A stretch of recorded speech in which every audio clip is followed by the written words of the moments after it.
Bisaye, Babenio, Babenio, Babenio, hey, yo yo, yo yo, yo yo, yo yo, yo yo.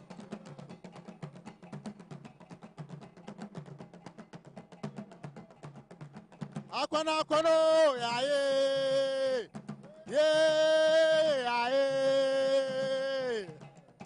And the baby agro, and the baby agro, yeah. Bourayo, Bourayo, Bourayo, Bourayo. Akwanowa, Akwanowa, Akwanowa. Bourawa.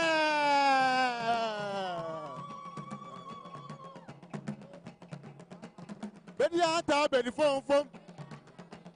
Bedi anta bedi fom fom. Bourayo, Bourayo, Bourayo, Bourayo, Bourayo. Akonowa, Akonowa, Akonowa, Akonowa, Akonowa.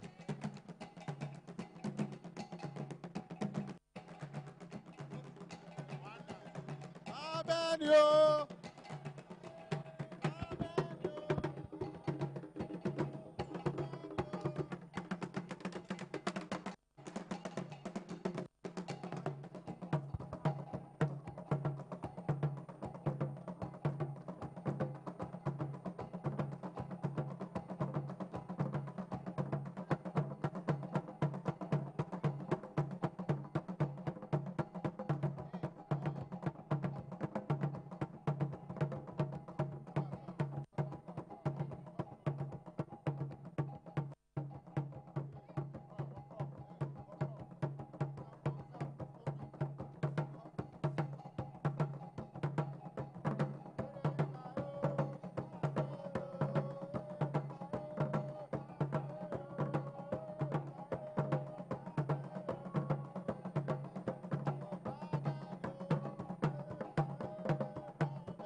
Let's put our hands together for the culture troop. Please put your hands together for them. They've done so well. Eshe Mesima, worrying him one who. Some of us cannot do it. Mr. DJ Phil was trying his best, but trust me, old age I catch up with him, so he couldn't do that. Once again, ladies and gentlemen, let's put our hands together for the culture troop for that beautiful performance. I believe that before we leave, my hand performances I must say that we're all looking good, but let me also apologize for the late start. We should have taken off somewhere 8:30. Of course, we're waiting for you to start. That's the more reason why I chaired them. Without much ado, ladies and gentlemen, shall we all be upstanding for a word of prayer? Respectfully, those outside, we're starting. Would like to start with you, so kindly join us here. Shall we pray? Our Father, we're so grateful for all that you've done for us. We plan today with you, and indeed, you've made it possible. We thank you. We commit the entire program into thy hands. Come take absolute control. Please bring them here safely. And we know that you're going to be with us throughout, and we'll say that indeed, you've brought us to a beautiful close. We thank you for answering our prayer. In Jesus' name, amen. Thank you very much. Please be seated.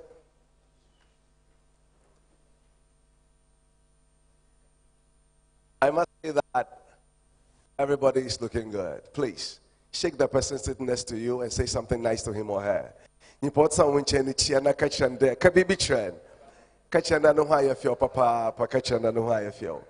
But let me do this before we even take off. Let me see. Join me. My name is Kojo Addison. I am going to be your servant right from now to the close of it. But of course, we are balancing gender. And see, I'm doing this with my beautiful lady, Lamisi. Please, put your hands together for Lamisi. She's such a hard-working lady, and when it comes to the digital space, trust me, every technical way she can explain. And today we're doing the show together. But we have something to give out, even before we do any other thing. I have some T-shirts there. Can I have the T-shirt? Yes, let me have the T-shirts. Now, then we can move on beautifully. Let me stand here with me. Don't go anywhere. Mr. DJ, let's do this. Let's do this. Let's do this. Okay, thank you very much. 2024. Oh yeah. The Ghana Digital and Innovation Week. This is our branded T-shirt for the event. But let me give one out. And it's a very simple quiz that I'm doing here before we start. Young man, can you tell me the name of this man? If you're able to tell me, I'll give you the T-shirt. What's the name of this man? Mr. Bernard, is that your name? That's your name. You came together. So how did you get to know his name? How did you get to know his name? You don't know how you got to know his name. Oh, let's put our hands together for him, because we are here to network. We are here to network. So one of the important things to do is at least get to know the one sitting next to you. It's so beautiful. You came with her, right? The two of you came together. The two of you, the beautiful ladies out there, you came together. Yeah, the two of you came together. Why should I ask you of her name? Please, you know that already. Ladies and gentlemen, once again, we want to say you are so much welcome. It is a 2024 edition of the Ghana Digital Innovation Week. It started somewhere 2021 under the auspices of the Vice President, and gradually we have gotten here. But we are making history because it is the first time we're having it here in the Western region. And this year, we're going to so many places, and we believe that Western region, we're going to, take this opportunity to make so much impact as far as the digital space is concerned. It is also fair to have it done here, considering our contribution towards the national cake. I mean, we have so many resources here. So if we do not have this program here, then it will not be fair at all to the region. So, Western, we are making a great history. Let's put our hands together for ourselves once again. And I believe that we would make very good use of this beautiful opportunity that we've had. We've invited so many people. Of course, a lot more are on their way coming. Soon they will join us. But Lamise will take us through those that we have invited, and after which we'll introduce our dignitaries present. Good morning once again. Good morning, Lami. Okay, so we have our traditional leaders here with us. So we have Nana Fiebuna the fifth, but then she couldn't join us. So she sent her representative, who is in the name of Esther Amankwa. Please, if you are here, give us a wave. Please, let's clap for her, please. Let's do it better. Thank you. We also have Nana Ekia Kudu, the second, the queen mother of Esikado. She's also here.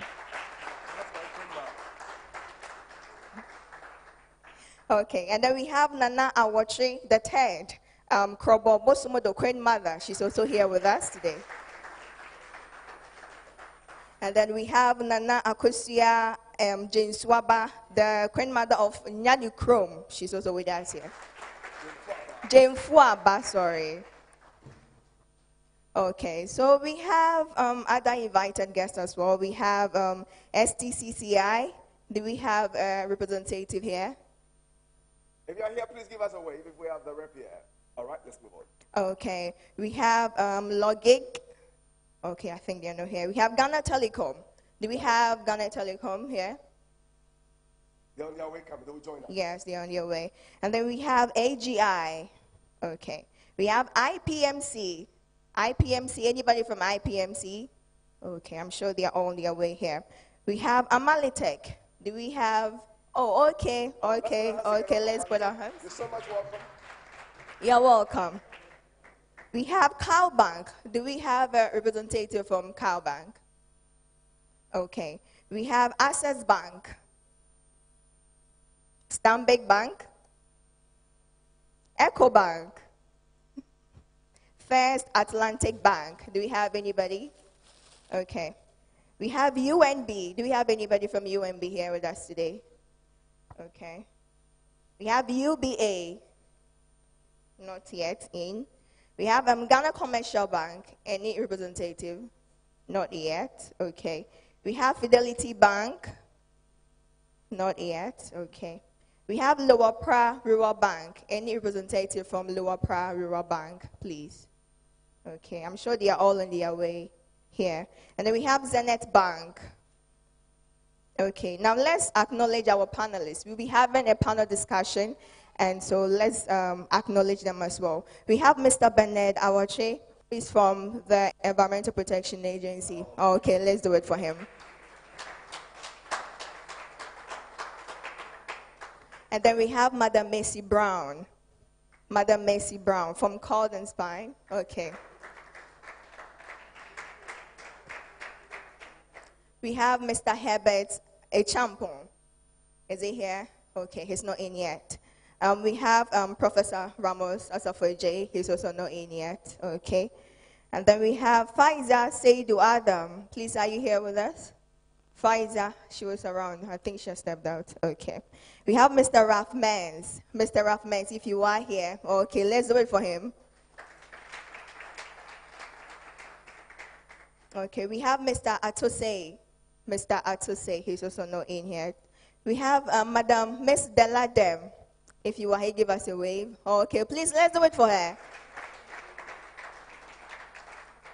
And then we have Mr. Bright Bruce Akwe. He's also not in here. Okay, so let's do it once again for our invited guest. Thank you.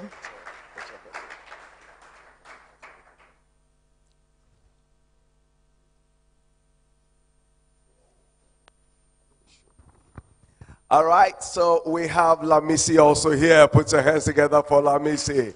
And I'm also here as well. This year, our theme for Ghana Digital Innovation Week, innovate together, collaborating for digital transformation and impact. So we're here to network, we're here to ensure that we've all contributed our quota towards improving the digital space. So, ladies and gentlemen, let's take this opportunity to make a lot more. Thank you very much. We should be introducing our chair, but before we do that, we'll go for our welcome address, and we'll call on the general manager for Diapa Workspace. Of course, here in the Western region, we are being hosted by Diapa Workspace. So put your hands together for Diapa. Diapa is doing so well. Diapa is doing so, and I'm proud to be part of Diapa. So the general manager is here, Madam Alberta. She's here to give us a welcome address. Mom, you're welcome. Thank you. Memobia Kwaba. Good morning. Our Honorable Minister is not here yet. Nananum, invited guests, fellow innovators, ladies and gentlemen. I welcome everyone to the parent city of Ghana. Yes, you heard me. I said parent city of Ghana. We are the only twin city in Ghana, Sekondi Takoradi. We feed Ghana with our resources and set the pace for others to follow. Diapa Workspace is proud to host the Western Region edition of Ghana Digital Week, Innovation Week. At Diapa, we provide innovative software solutions to over 40 non-bank institutions, and we've been selected among 10 innovators across the country to develop various innovative solutions for the health sector. We prioritize sustainability, crafting lasting solutions for enduring positive change. We foster social innovation, and we proudly declare we are deliberately innovative. We push boundaries to drive transformative outcomes. We grant access to people. Someone said that to whom much is given, much more is expected. Diapa has enjoyed support from other people in our journey, and we also grant the same access to others. Access embodies our mission to combat youth unemployment and promote entrepreneurship, unlocking a path to sustainability, community-driven success. We have, over the past 10 years, trained over 1,000 children through our IT for Teens program, which runs on weekends, on Saturdays, and we have a boot camp when the schools are on vacation. We also have our digital skills for job training. We train young people, but it will interest you to note that we have old people as old as over 70 coming to us for digital skills training, and we are very happy to say this. I would say, finally, that you should brace yourself for an unforgettable, transforming experience today. And if you don't know this already, you will agree with me by the close of today that the best comes from the West. Kwaba to all of you. Thank you.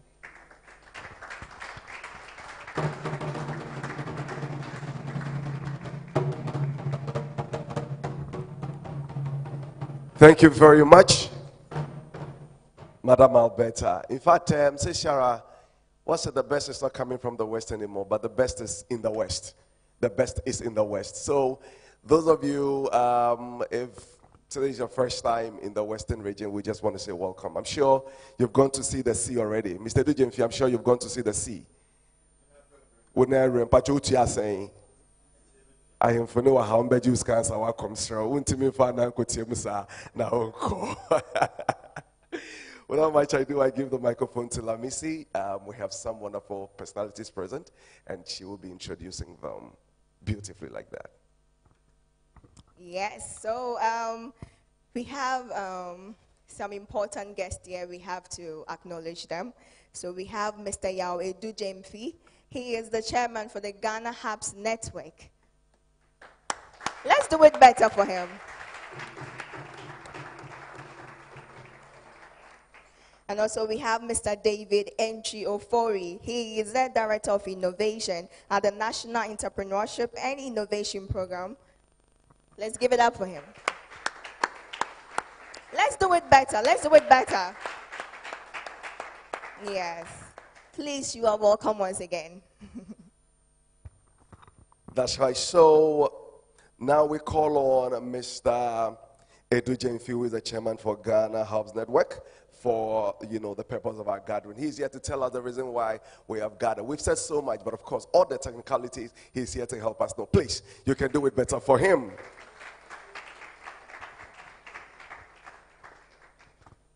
Thank you very much, Mr. Addison and Lamisi. It's good to be back here. Nananom, Nana Ekua Kodo, the second, Esikado, Maihima, Nana Wache, the third, Krobobosomodo, Queen Mother. Mostly, I don't want to use Queen Mother. You are queens in your own right. So Krobobosomodo, Queen. Nana Kosuya Jemfuaba, Nyane Krom, Queen. And I have come. The regional minister who is on his way, I would say that it is both a privilege and an honor to stand before you today here at the Takoradi Mall, the famous Takoradi Mall, as part of the Road to Ghana Digital and Innovation Week here in the region.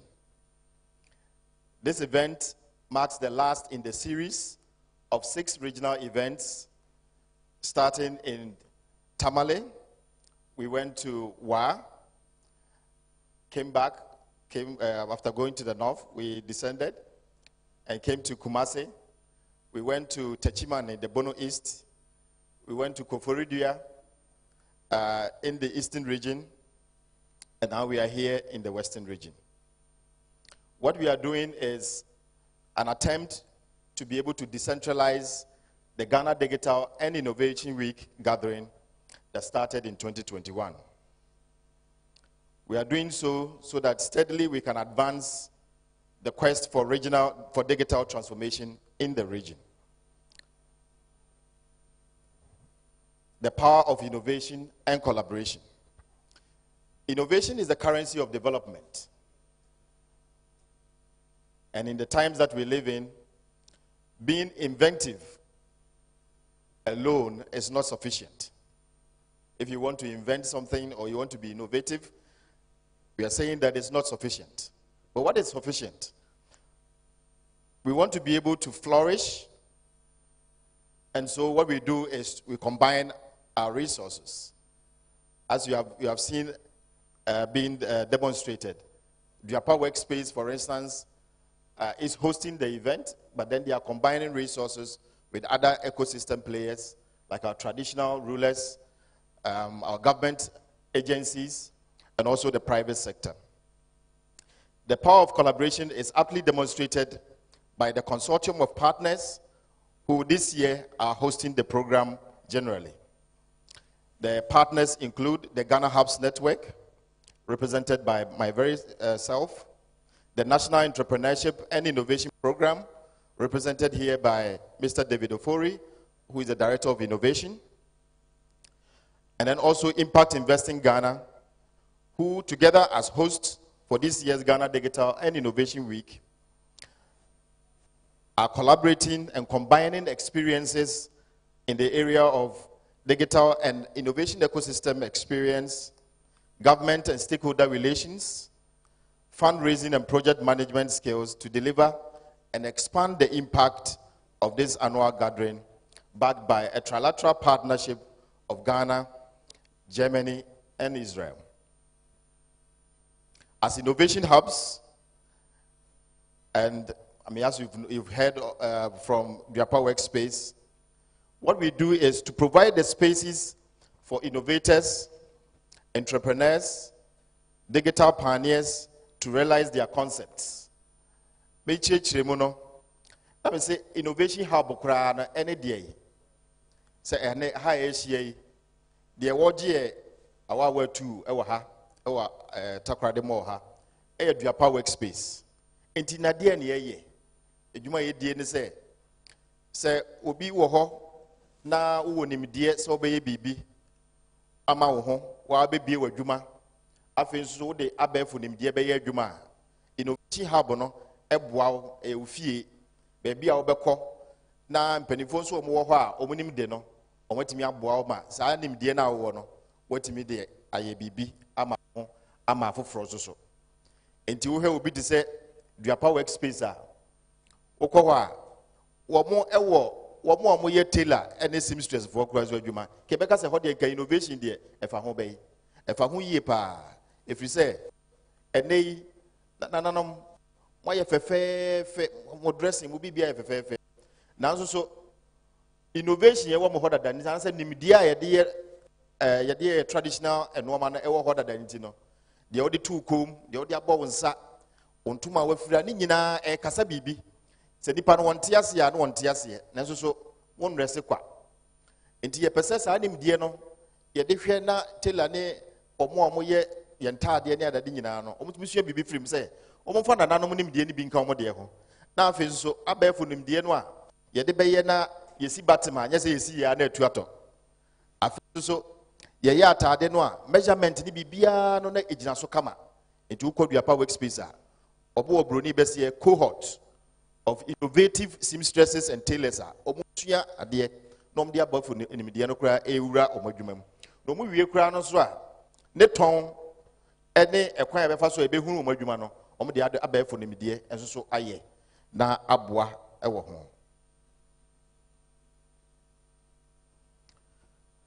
afei nso so sɛ yɛyɛ hub yi deɛ we create alliances across the public and private sectors between well-established businesses and upstarts.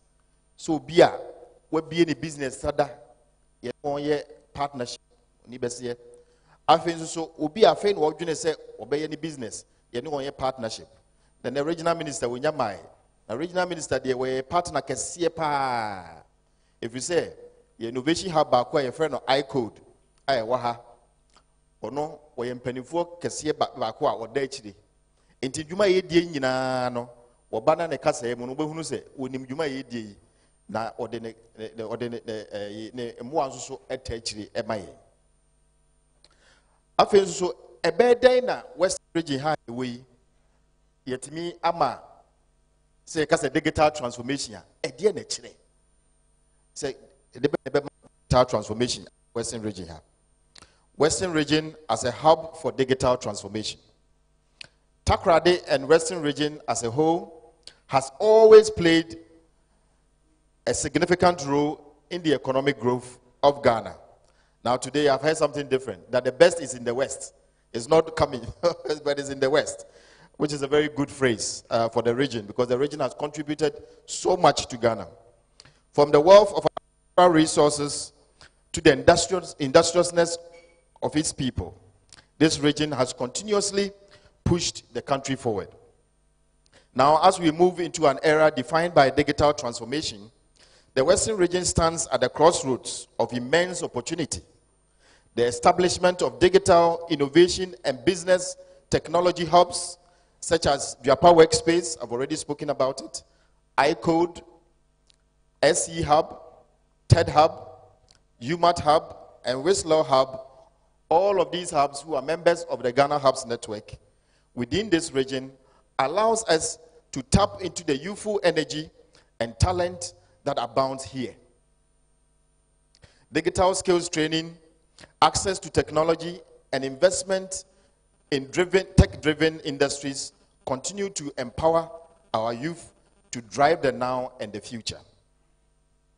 These innovation hubs are integrated into their communities and collaborate within their ecosystem to respond to the need to build the skills gap, incubate and accelerate startups to solve challenges, create jobs, and apply technology and innovation to development challenges. Adeɛ wei hu hia me yie pa. If we say adwuma no a ye hubs no ɛyɛ no ɛho hia yie. If we say ye innovation hubs no ɛnyɛ sɛ wokɔ hɔ nko a abɛɛfo nimdeɛ na ɛda soro na ɛmaase ɛnasɛ ɛma fam ɛmi yɛ nhunu dwuma yɛ die. Etu bɛhunu sɛ ye innovation hubs yɛ amabobɔ din nyinaa no obiara wɔ very specific areas a ɔyɛ hɔ adwuma. Ebi yɛ digital skills hub. So as digital skills hub no What they do is to build emerging skills, emerging technology skills, artificial intelligence, blockchain, augmented reality, data science. All of these skills now are bareful. Now, for instance, a bit me a boy away, you may demono. Now, innovation hubs. Now, if free ones as well. Yes, who could you blockchain, who could you artificial intelligence? And no, a dear bay, a bed na no more, or more cicado, no more, or more yanni crum, or most when your home for so. And you may dear Umudiano, or more say, training now, Mode ma a mebuno, or most be free, young crum crum, and Omuya sa training noir, Omo de bois, sa businesses, and I say business in Kuma away your crumono. Na ma omo etimi enyini omo nyini no na eboa nso ma akwanya bebre so epie pezo so no eboa omo nya adwuma ye enei ye wo omo omo tetakrade ha ya ana omo te Kumase omo te Accra a omo te ha ya no omo ye adwuma e wa amanone ni nyina ye abefo skills ya innovation hubs yi e de boa omo no e na ma omo timi nya sa ne medie no. But we need to do more. We need to be able to improve access to digital tools, enhance connectivity. And this is very important because as we move across the country, we are doing live streaming. But what we realize is that the live streaming is not stable. The network is stable. For instance, yesterday, there was a program by the internet service providers in Accra. And I asked some of my colleagues to go there and make a case so that after this program, when we have the time, we can engage them to find out what the challenge is. We can also engage the government, we can engage the private sector, so that if there are challenges, we can see how that can be addressed. Because we've noticed that for our innovation hubs to thrive, for digital transformation to be something that will be realized, for instance, here in the Western region, then we need our internet to be stable so that people can do business. When people are in our communities, in our villages, in our cities, they should be able to do business, they should be able to connect, they should be able to access government services which are on electronic portals, they should be able to also access some of our private programs that are on our portals as innovation hubs. So what do? Building public-private partnerships and also that of government so that it becomes one of the cornerstones of success in digital transformation. I commend the government, in this case, for its forward-looking policies and the private sector for the investments being made into technology and innovation space. As we all know, Duapa Workspace is not a government entity. It's a private enterprise. And so they need to be commended, similarly as iCode, TED Hub, and UMAT Hub, who are establishing across the Western region and opening up doors for more people and more youth. There is need for partnerships among government agencies, international organizations, and businesses to collaborate closely with innovation hubs across the region. And by so doing, we can address specific local development context projects and market-creating innovations. Such partnerships can facilitate investments in research, in development, and encourage the sharing of knowledge as a means of fostering an environment where innovation can flourish. While academia supports the ecosystem with research and knowledge, the local government align programs with inputs from innovation, business, and technology hubs in the region. And this has been demonstrably seen and applied in the Western region, here in Takoradi, especially when you have iCode and you have a whole minister who is heavily involved in the ecosystem, supporting private enterprise, helping them to also navigate the process of creating jobs for people here in Takoradi. So what's the future? Now, building the future which is more inclusive for the digital economy. As we push forward, we must remember that digital transformation is not just about technology. It is about people. Our people needs to feel the digital transformation, not the technology that might be hanging in the air. Innovation should be inclusive. And so the questions are around how do you leverage digital technologies like blockchain to ensure that there is more access to finance, especially for people in our villages, without having to pay exorbitant interest rates. It means building a future where all can thrive, regardless of their background or circumstances. It also requires building the needed capacity and leveraging digital tools to enhance decision making on resource utilization. And this is very important because here resources have been utilized for, I must say, for centuries. And digital technologies gives us the opportunity as decision makers to be able to make good decisions around utilizing resources. First, finding where these resources are and utilizing them more appropriately. It also requires building the needed capacity and leveraging digital tools to enhance decision making on resource utilization, management, and sustainability. As Ghana Hubs Network, we are committed to ensuring that our programs reach farthest across the country, including our rural areas, to bridge the digital divide. We believe that the youth in these regions are equally capable of driving change, provided they have the right resources and platforms. It's always said that talent abounds everywhere, but opportunity is what is lacking in most cases.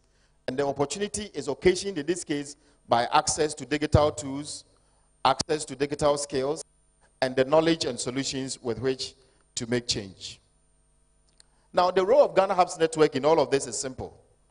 As the Ghana Hubs Network, we are committed to creating a cohesive, collaborative ecosystem that accelerates innovation. Our network serves as a bridge connecting ideas and resources, people with opportunities, and innovators with investors.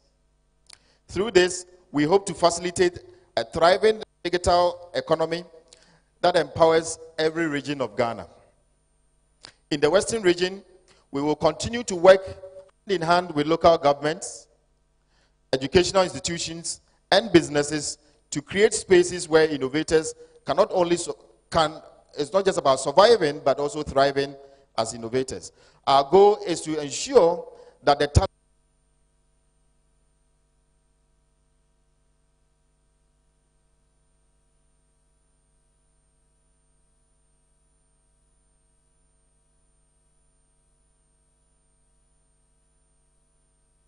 What?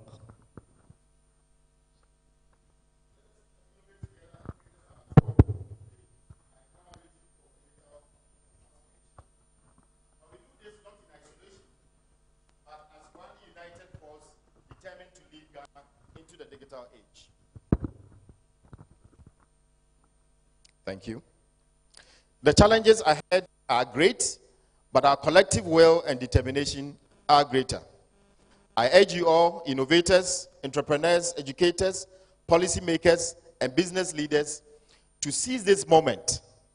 Let us make the Western region a shining example through the application of technology and innovation to the utilization, management, and access to resources for especially young people to build solutions in businesses. Thank you very much, and I look forward to hearing to the exciting discussions that will follow, collaborations and innovations that will emerge from this event. Thank you very much, and I urge you all to be active in the deliberations.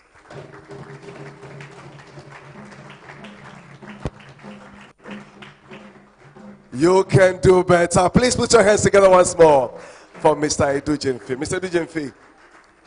Yeah, that's a papa.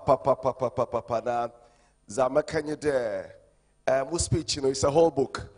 I believe if we can all get copies of it, it would help us so much. And to see we are now, you copies of his speech, we can just go forward. I think it contains a lot of things that we need to, take a critical look at. Ladies and gentlemen, our chairperson is already in. And this man, I remember about 20 years back. He started with this whole internet thing. But he introduced us to the whole internet thing those days, the one I was back in eBay around the Sego area, before we had Spice FM where we all started from. So when I was told that he was going to be our chairperson for this occasion, I said, well, he's the best person to be. And not only that, he's also our regional minister, and he's a member of parliament for the people of Takoradi constituency, and also a parliamentary candidate as well. Without much ado, ladies and gentlemen, let's welcome our chairman, Honorable Kobna Daku Mensah. Put your hands together for him. And he's here to give us his keynote address.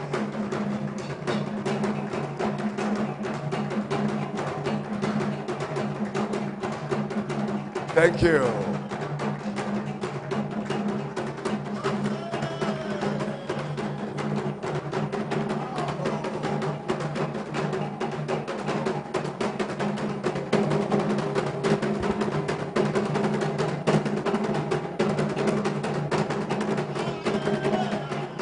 Thank you very much, Cultural Troop.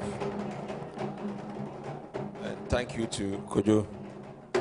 Kojo, you know, I still miss your drive time. You see, you left radio to go and do small politics, and you got him missing in the action. I still miss your drive time. It was very great. Nana Ikua Kodu, the second Manhima of Iskado traditional area, and my mother, Mrs. Wilberforce. Nana Awatwe, the third grandmother of Krobo, Bosomodo. Yes. You are from Dabwas area, Shama. Okay, Bosomodo. Sma. And then the acting grandmother of Sma, Nana Akwesua Jemfiaba of Yanikrom, CEO and management and staff of Diapa Workspace, who are putting this together. NEIP, Chairman Ghana Hubs Network, who has come back to our town. Moderators, friends from the media, distinguished invited guests, ladies and gentlemen. First and foremost, if I had refused being the chairman, I wouldn't have been here. So I agree that I've accepted to chair this function. I bring you compliments from the Western Regional Coordinating Council, and I'm very happy to be here, standing in front of a room full of visionary change makers as we gather to discuss issues of great importance at the Ghana Digital and Innovation Week 2024 Western Region Edition. I welcome all stakeholders to our region for this event. As you may be aware, like I just said, I've been part and parcel of the digital transformation of Western Region. And I believe the team innovate together, collaborating for digital transformation and impact. It's a team that neatly matches the ever-increasing global focus on innovation and technology as enablers of business growth and prosperity. For the benefit of those who don't know, being a part of IT is part of progress, because that is what has led to the boundless development of great nations of our time. Another important thing I also want you to understand is that here in Western Region, we've introduced technology for sanitation management, which we call e-tankers. It is an electronic platform that allows for the management of sanitation in the region and a revenue-generating mechanism for the metropolitan, municipal, and district assemblies in our region. This idea was conceived in my office and so far is doing very brilliant. Very soon, ordinary persons will have the opportunity to also operate this platform so that we can compete against government officials, so that there will be sanity and good quality sanitation in our environment. The fast-paced technological changes are still redefining economies, societies, and even industries. In the Western region, for instance, and even in Ghana as a whole, the digital trend has evolved from being an option to becoming a necessity in all industries, whether it's in education, health, agriculture, hospitality, governance, and commerce. It is no more a luxury. Today, when you hold your phone, you hold a whole city. When you hold your phone, you hold a whole country. If you hold your phone, you hold the world. I therefore believe that in the past 8 years, the government of Ghana, through the Ministry of Communication and Digitalization, championed by His Excellency, Vice President Dr. Mahamudu Bawumia, promoted and implemented a digital transformation agenda, positioning Ghana foremost as an innovative country in West Africa to embrace unprecedented digitalization. The scale of digitalization provided government services is further enhanced by the growth of mobile money services, as well as systems of digital identification such as the Ghana card. In fact, the Ghana card is one thing that I believe that still the private sector is not leveraging on. It is high time you migrate all your customer transactions and relationships on the Ghana card, and you see how marvelous you can connect to other systems in this country. We also know we have a lot of e-governance projects, the Ghana.gov, where you can transact virtually all government businesses on. We are also aware of the foresight for drone delivery services that covers the whole country. And I mean the whole country. The one in you also covers up to Efiokwanta. The one in Suhum covers part of Ashanti, Greater Accra, and Eastern. And the one in the north covers the northern region. So I want to let you know that we have these systems in place. And the most beautiful thing about even the drone system is that it is controlled by iPad. The drone system. So the phones you are holding in your hands, and the laptops and the tablets you are holding in your hands are magnificent equipment that we can use to innovate and provide the service that the people are looking for and make the impact that we want to see in our own lifetime. We are also aware of mobile money interoperability and what it's been able to do these days. These days, when somebody has to send you money, you can't give an excuse that because I'm using MTN and you are using Voda, I can't transfer. So it's made money accessible as well for the growth of our country.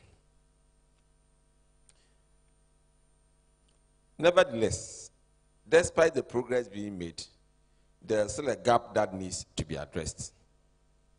The fourth industrial revolution has both opportunities and challenges for Ghana.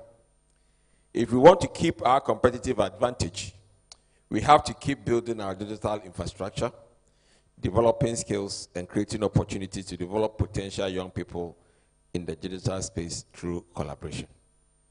And this is where I'm so happy I see a lot of young people here.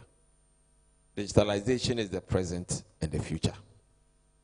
And for you young people, especially those who have come today, I want to see you as ambassadors to your other friends to uptake technology, digitalization, and innovation to better yourselves and then your community. It is in this vein that we are promising that if we are lucky and God's grace we win power, we are going to train 1 million young people in digital assets and digital manipulation. So young people here, do whatever it takes to be part of that program and that progress. Because digitalization is about the present and the future. Participants here present, we also need to collaborate. And collaboration is not just a slogan. It is the basis of innovation and continuity. In Ghana, everybody wants to do his own thing alone. Alone. Even when your father creates business, when your father dies, everybody wants to go alone and collapse the business. But look at the Chinese and the Indians. They run family businesses for over 500 years, 1,000 years, and they still run. Why can't we do the same for ourselves? Is it because we have allowed socialism to engulf us too much, and we are not building capital, and we are too poor that every time we want to fight amongst ourselves for the little? But if we come together, we can grow and grow it very big. Very big. That even if, in bracket, you chop some, there will still be some left for the next generation. So collaborate. Don't think that you're a marketing officer and therefore you want to work in that silo. You can work with a technology person. You can work with a procurement person. You can work with an engineer. You can work with sanitation people. And I'll give you an example. When we're developing the e-tankers, I'm used to that space. I'm used to doing softwares. I started doing softwares when I was in secondary school, Form 3. And I built the first voting website in Ghana. The whole Ghana, our music awards. And we built it from Takoradi. We didn't build it from Accra. We built it from Takoradi. So when we say Western region, the best is in the Western region. It's not just somebody just talking about it. We built it right here from Western region. And look at Kofi Kenyatta. Kofi Kenyatta. You've seen the work he's been able to do. Look at this music, Ifekuma Love. How many of you have heard of Ifekuma Love? The first time he posted the music to me, I was like, I don't hear it very well on my phone. Then I saw the video, the graphics, just the graphics, the IT graphics alone. Then I fell in love with the song. That motorbike that was jumping and jumping. So he's a musician, but he's collaborating with technical people. He's collaborating with graphics people. He's collaborating with marketing people.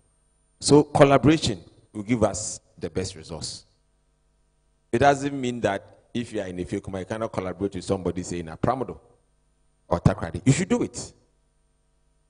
Because our strength is in our unity. And that's how we can grow bigger things for the rest of this country. There's also the need to understand that whilst you are forging this collaboration amongst yourselves in the private sector, don't forget to leave the government behind. Carry us along. Carry us along. Either both large or small companies, carry government along. Carry the academia along, whether both private or public, for effective collaboration. So that we can create an environment where innovative ideas emerge to solve complex societal problems. When we started the e-tankers, do you know what people used to do? The people didn't want to get a thing in the system. Everywhere they went, they said, regional minister, Kobe says that we should come and arrest you for this. Because they wanted to make sure that it doesn't work. But if it doesn't work, our environment will continue to be as bad as it is, and we'll continue to complain. I mean, why should people litter and expect another set of people to come and clean them up? Even in your room, when we get up in the morning, we tidy our bed. Any rubbish in the room, we take it up ourselves and put it in the rubbish and go and throw it away. So why is that when you buy your coconut outside, you want to throw it on the street? And then when it rains, it blocks all our gutters and all of us. That is why we have to carry government along, so that all of us can be parts of it. We need to be setting up ecosystems of innovation, comprising of individuals, communities, and business entities who contribute their particular know-how towards a common goal. The government has played a critical role in formulating policies and frameworks that encourages innovation. As we move forward, policies that promote digital inclusion, data privacy, and the responsible use of artificial intelligence will be pivotal. Additionally, building regional partnerships can enhance local innovation while drawing from global best practices and proper fit. Ladies and gentlemen, in the context of the Western region, digital transformation is not merely a strategy for modernization, but an essential tool for development. We have a unique opportunity to harness technology to solve region-specific challenges, such as improving access to quality healthcare in remote areas, digitalizing our industries, and creating smarter cities that align with the needs of our growing urban population. And I want to tell you, smart urban cities has already arrived in Accra, and very soon it will be here. You know, these days, the police, when you bypass the traffic light, don't worry themselves to chase you. They'll send you a text message to your phone, because every car has a registered person and it has a telephone number. Send you a text. Don't send you a WhatsApp and say you don't have data. They send you a text message and tell you, we have billed you for crossing the traffic illegally. We have billed you 320 Ghana cedis. They are giving you 15 days to go and pay. If you don't go and pay, what it means is that one day you will drive in, they will stop the car, impound it to the police station. And then they will also show you a video of your offense. So the country is getting smarter, and very soon it will get to every part of this country, including Western region. I am particularly excited about the project of leveraging digital platforms to support local industries such as mining, oil and gas, agriculture, and tourism. These days, chemical spraying, fertilizer spraying, weedicides, in a lot of countries is not done. Even in Kenya, it's not done by manpower anymore. They just fly the drones. And I'm currently in talks with my architect to see how we can get that machine to spray a lot of our roofs. You know, our roofs is zinc. With time, it turns into some nasty brown color. And I want to make a comment that a Nigerian governor made in Takrady. I told you that when you fly and you are getting into the roof is so bad, it's so nasty, it's not nice. He said, Kobe, that is the color of poverty. The governor of Akwa Ibom, he used to come here a lot, so I know him very well. He says, that is the color of poverty. So I was like, how can we keep this color? We have to find a way to paint these roofs. And you know, if you go to the Caribbean, they're able to paint it blue. So it's always nice. So we are looking at the technology like this. So we can use them to measure the roofs, put in maybe red paint in an area, paint the whole place so that that poverty color gets away, it becomes sharp, and it's like, you know, the Europeans, if you go to Italy and the rest, because they use the brick tile, every time it rains, it washes the tiles and it's always looking beautiful. But in our case, all the zinc will turn from white to some color. They call it the poverty. And you can see this all over our villages. But I believe that if you're able to implement a system like this with technology, we should be able to be painting all this to improve the environment that people live in. So we believe that technology will support local industries like mining, oil, gas, agriculture, and tourism. These sectors are the backbone of our regional economy. And with the right digital tools, we can enhance productivity, increase efficiency, and make these industries globally competitive. As we celebrate the Ghana Digital Innovation Week 2024, Western Region Edition, I urge everyone present to be committed to working with the experts in other sectors to achieve better outcomes for all of us. On this note, I want to extend my deepest appreciation to the organizers for working very hard to get this program to the region. And I want to assure you of my unflinching support in making the Western region the digital hub of the country. On this note, the Ghana Digital Innovation Week is duly launched. Thank you very much, and may God bless us all.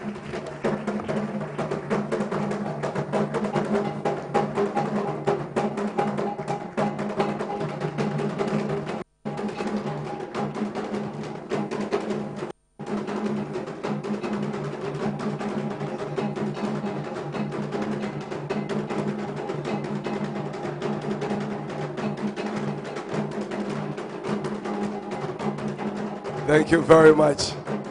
Please be seated. Thank you so, so much. Once again, let's put our hands together for our chairman. Chairman, thank you so much. Now, Mr. Haza Kropie Fuho. Casting the Yechuma, police of Funabachi and Anonto. Now, Abraham Bill. Was a bill never Abraham? Good. We in Tiano Abachian. Casting in our names. But say she mo hen panye ngwana wanam ka kwemen inentwin wo ma won names na won so wo ha hen na won so abra wan bill because wo ha hen papa ehwa. Let me introduce some other personalities we've had present. We have in our midst Professor Ramos Asafo-J. Prof, give us a way. Prof, please come sit here for me. Please put your hands together for him. He's the Dean, Center for Languages and Liberal Studies, Takoradi Technical University. Recently, my project work, or drill him too much. Prof, I mean sure they drill him. I mean sure they drill him, Papa. We also have one of the senior journalists in our metropolis. Mr. Kwame Malcolm, if you're here. Kwame is here. Oh, please put your hands together for Kwame. Kwame, thank you so much. Make the days when he has a disket, he has the chima from one internet cafe to the other. You know, into Yababi Papa. Once again, you're welcome. Say, if you're here and we've not introduced you, we'll definitely do that. Just relax for us. So, let me see the next item on the bill. Let me see. Okay, so we have another presentation, and this time it is by the Director of Innovation at the National Entrepreneurship and Innovation Program, NEIP, and he goes by the name Mr. David Awoche. Please, let's make it for him. Let's welcome him to the stage.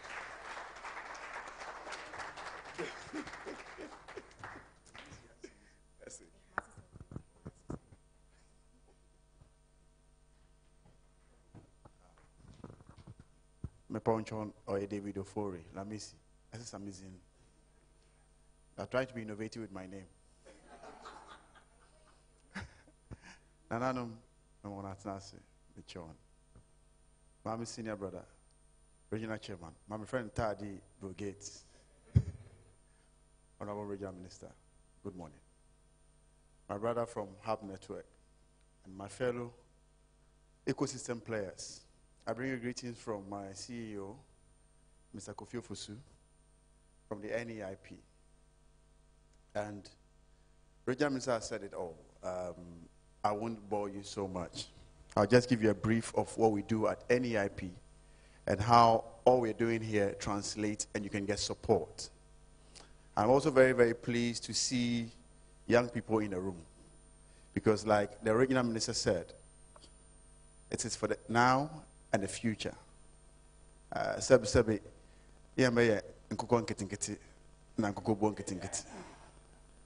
You can't paint all the roofs with that kind of format. You need more innovative way of dealing with the future. NEIP, we are tasked by government to support young entrepreneurs and innovators.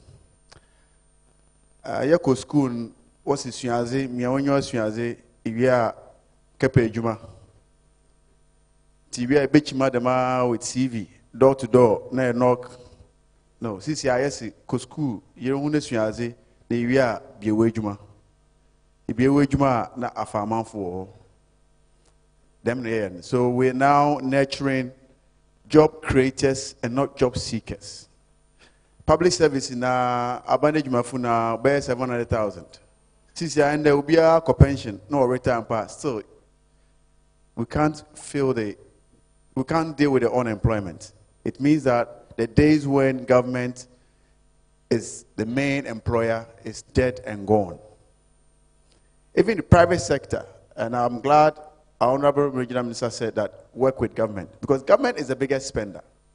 The private sector, we're all dependent on the state. The state is a continuum, it will always be there.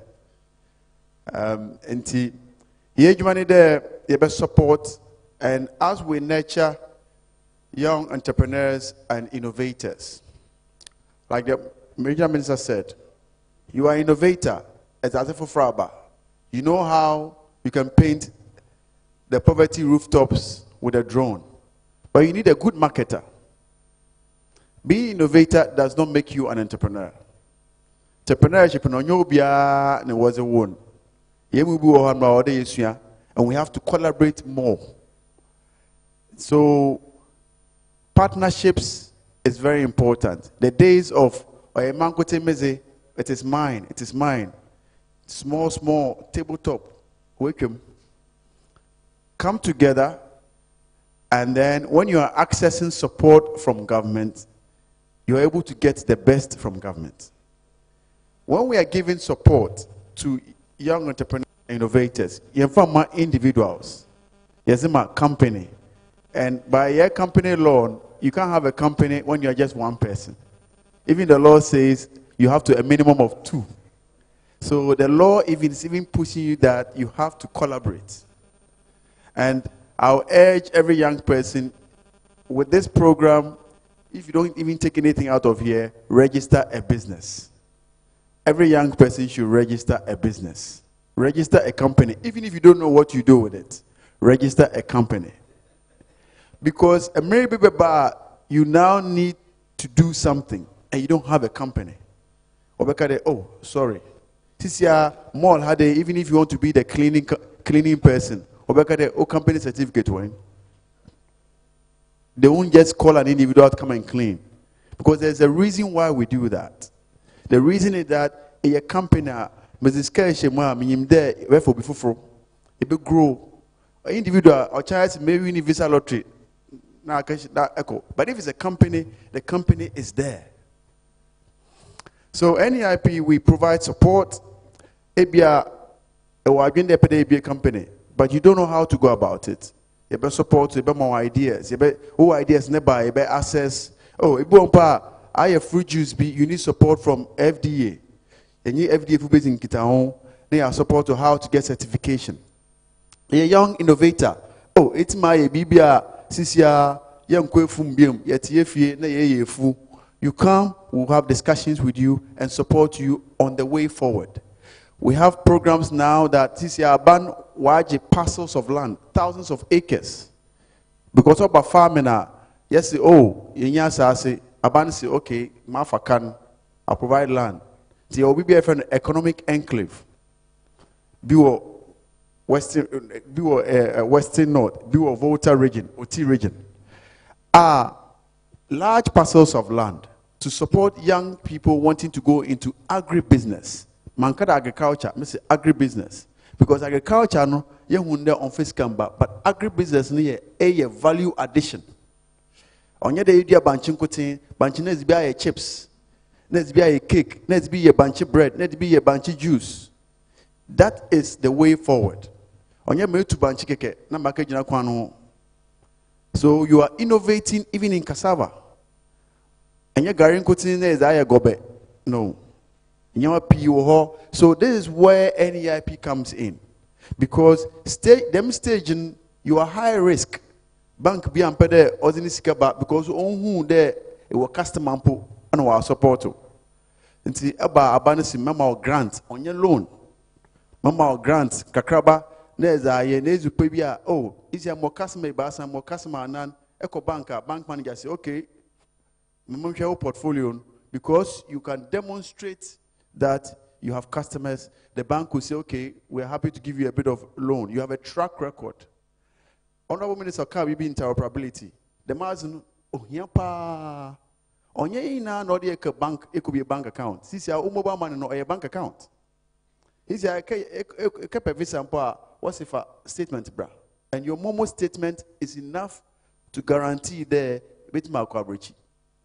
But Bibi ba Ghana no ya yezi ya grow oh obey ye onye ye was ya koshi oh why 419 but no kwari there oboma man lokuta no or your bank account lokuta and say usika eji na usika spend off paper you can print the statement and use it as a business person.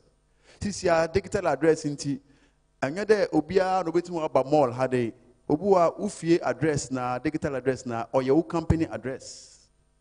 So, as a young person today, you have no reason and no excuse not to be a job creator. First, a new business also business premises. Since your address can be your business premises because you have your own digital address. You put it on a letterhead. That's how you proposal. That's it. You're good with entrepreneurship, but in team paper tin bring somebody on board as a manyankubra business no only 5%. Yeah. That is the thing, and that is the way forward. And that's what NEIP is there to support. Your interventions, Nancy, presidential pitch. It is the only program President Nala Otine to them, Honorable Minister Owahay. Now, we know President Nala Zenikotomuska, no 1 month salary, no the actual check, no the account, not the amount. Because the president is committed to see young people doing business. Free SHS, we can be job creators and not job seekers. Honorable Minister mentioned about digital skills, 1 million people. Gambia, Liberia, we need even 1% of what we have in Ghana in terms of human resource. It's a business for Liberia because it was digital skills, connectivity. It was business for Australia because it was digital skills. Serve companies were abuano or amanane nazi. And that's where NEIP will always say that if you come to us, we'll have these conversations with you and support you even with small grants to start off with. We work with the hub community a lot because hub communities were a complement to government efforts. They are collaborators. They are not competitors. When you know when you know what community, they know the local nuances. And we encourage every young person sign up to a hub because the hubs have the programs, activities that can direct you to your pathway that you're going for. And if you need bigger support from the government, the hub network will do a warm transfer to government. Now saying government is cash hubs in there. Want support. Now, eco hompa, ego ebetrado, computer be use or connectivity, on your comfortable. Government is supporting the hubs because of you, so you have to utilize that, and they are duty bound to support you. And take it from me that NEIP say eco hub no, but NEIP needs the hub cannot drive you out. Hub on why they connected near or internet cafe nazi. That is what the hubs represent today. And I will encourage us that out of this program, let's by all means open a business. It is a business. Because you can innovate around it, and more programs were approaching us and that was a training now was Afro plane, no was ABBA. Because people want to know our culture. And it's an innovative way of selling yourself. And to make sure that you register business. Now, on places we can get support from. Mama meka sanwa mezibesi heya medawana asi.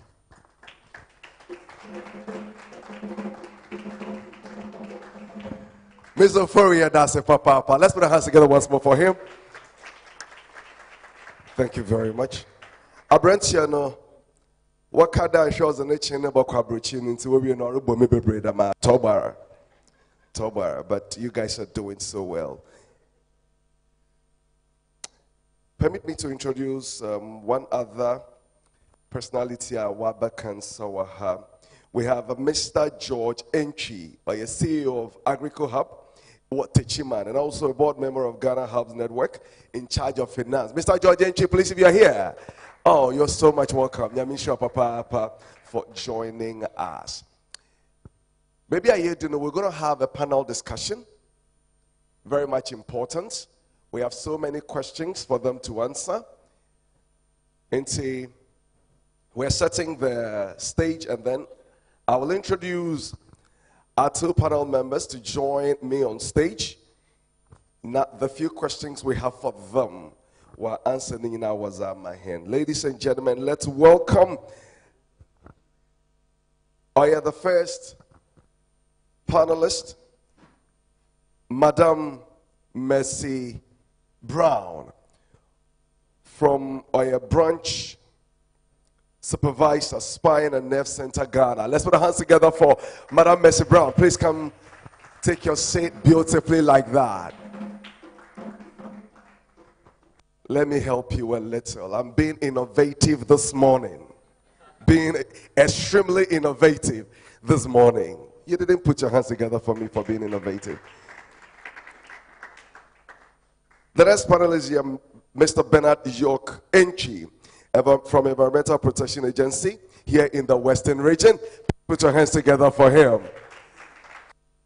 I'm innovative, but you are innovative yourself. So thank you very much. Please take your seats there. Thank you so much. All right, so at this point, permit me to be the host. Mr. Chairman, in the next 5 minutes, we'll be done. And then if you want to take a leave, then you can do so. So at this point, let me be the host. Ladies and gentlemen, you're welcome. Oh, please, one microphone for me. Give them one microphone. All what we're doing here is we have some few questions for them. We're just trying to explore in the digital space. After my questions for them, if you also have any, you can do so beautifully like that. As our theme goes, we are collaborating for digital transformation and its impact, and we're looking at health and the environment. And that's the more reason why we have Madam Brown here and also Mr. York. You're so much welcome once again. If my mic will be ready, I would like to start with Madam Brown.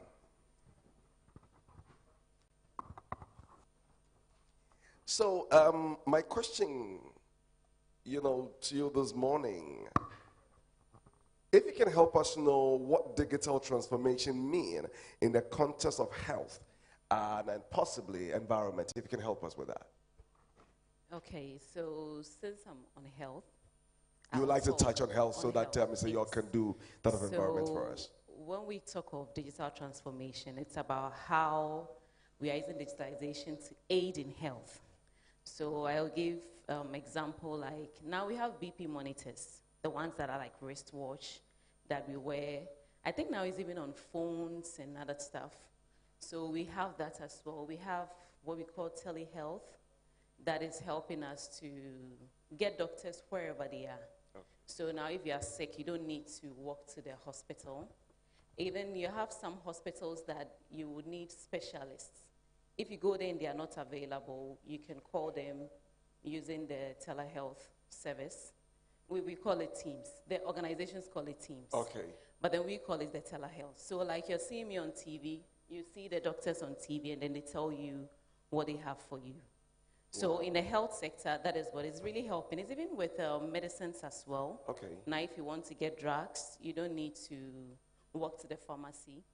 You just pick your phone, Google the drug you want. You can get all the pharmacists that have it, and then you use it. So that is actually really helping. It's really, really, really helping. Yeah. Yes. I think most of us are taking advantage of that. Quite recently at Efian Quanta, we had to, go for a drug, but we just Googled and we got some, a pharmacist closer, and then we were able to access that one. So I think it's an area. I don't know whether we are educating the public so well on this. That's another thing to talk about, because I want to believe that just some few people seems to have an idea of what we are talking about. So we need to make sure. Exactly. What are we doing to ensure that, we help a lot more people to be aware of this very innovation? So I always say education. Okay. Education, education. No matter how hard things are, we have to educate ourselves. So now we've gotten to the point where the world is changing.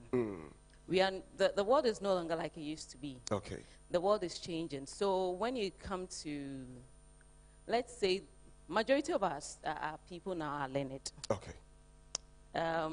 I don't want to say we still have majority that don't know what education is. So we all use phones. We all have internet. I think the challenge now is those who don't have smartphones. Okay, but that is there where the a lot more problem is. people do have it. A lot more people A do lot have of people smartphones, do yeah. have. Even in the villages, they do. Okay, so But maybe we then- can look at the hospitals or the facilities themselves, helping Yes. patients to understand Yes. how exactly. to assess some of these Yes, innovations. yes. And it would be good for us to also go to these rural areas because whether we like it or not, they need us the more. Okay. And then I know we are still developing, but we have roads that are not good, Okay. that people can come to the hospitals. We have areas that don't even know what is even happening. They don't even know. We have people come to our centers and they actually feel like what is happening to them is, kind of saying, "Obi na ye no." That's right.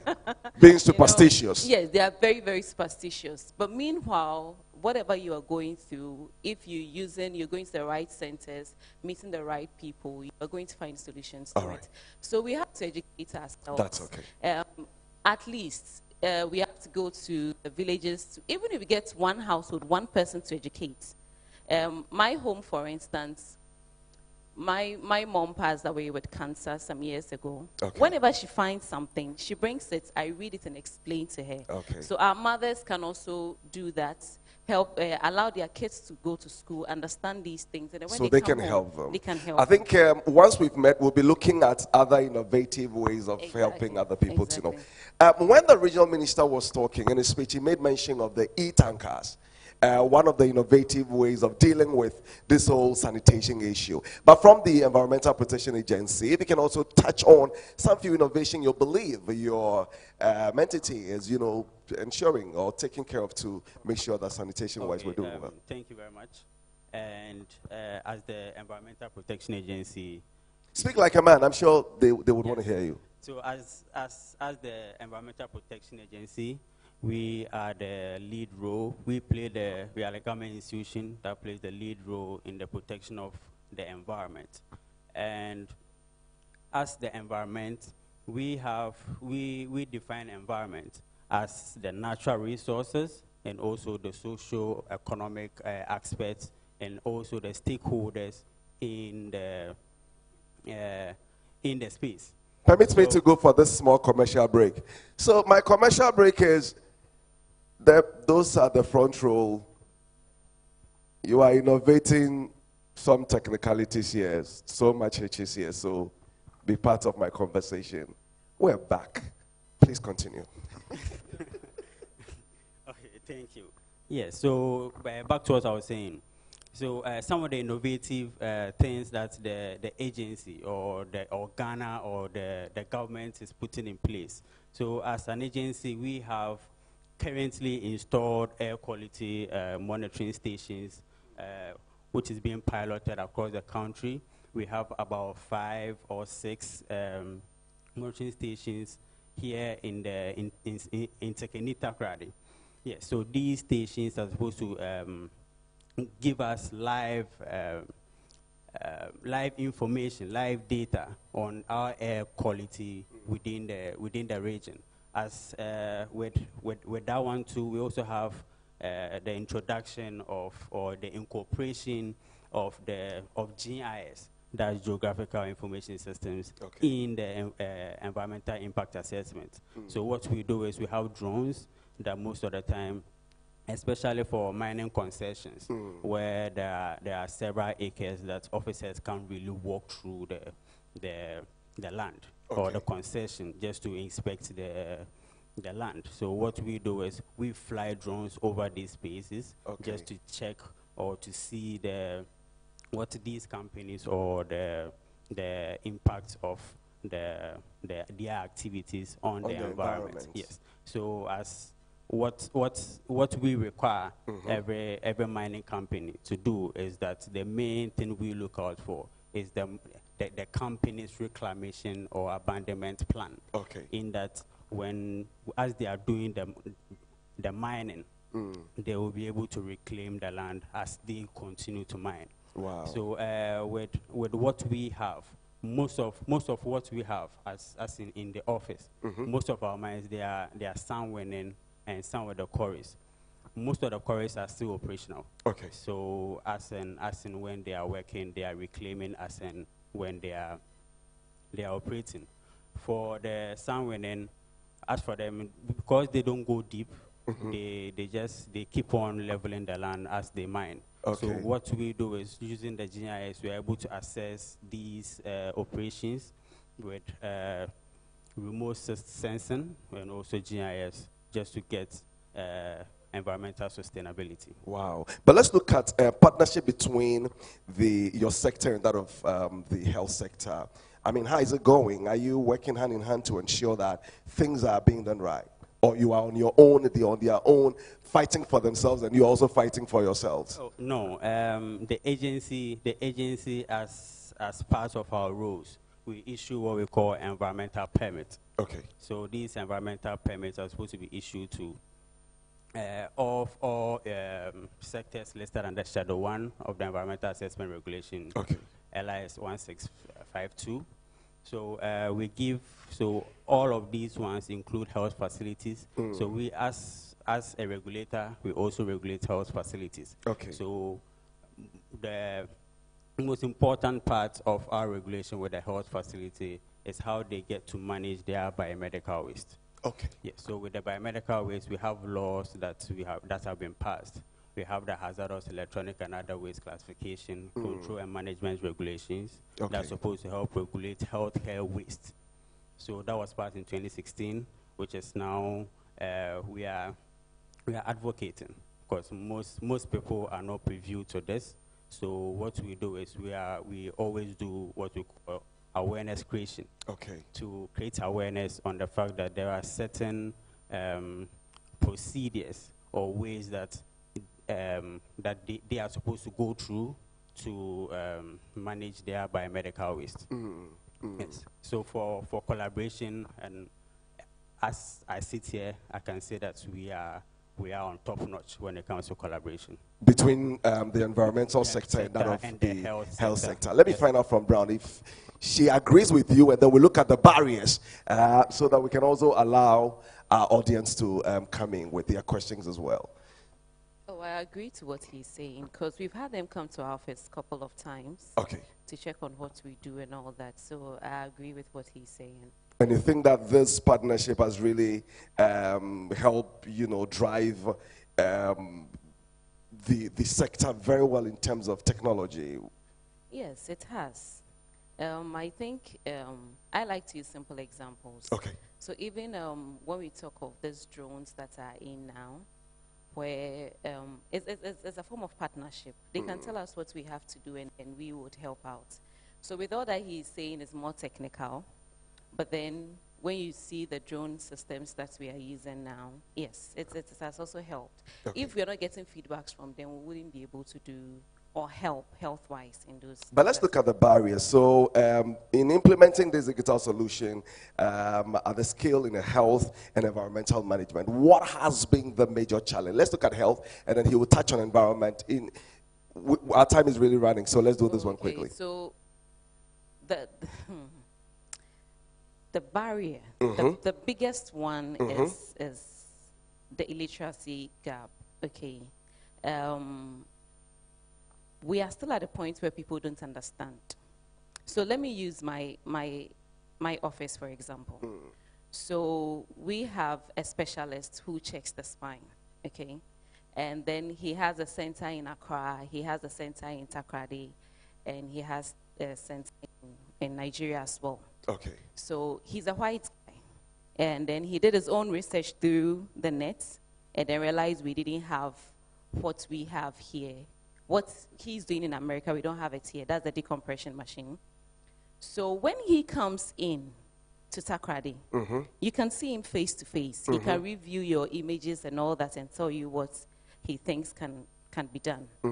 But when he's not in Takrady, we do the telehealth. And some will walk in and go like, I want to see the doctor. Do you understand?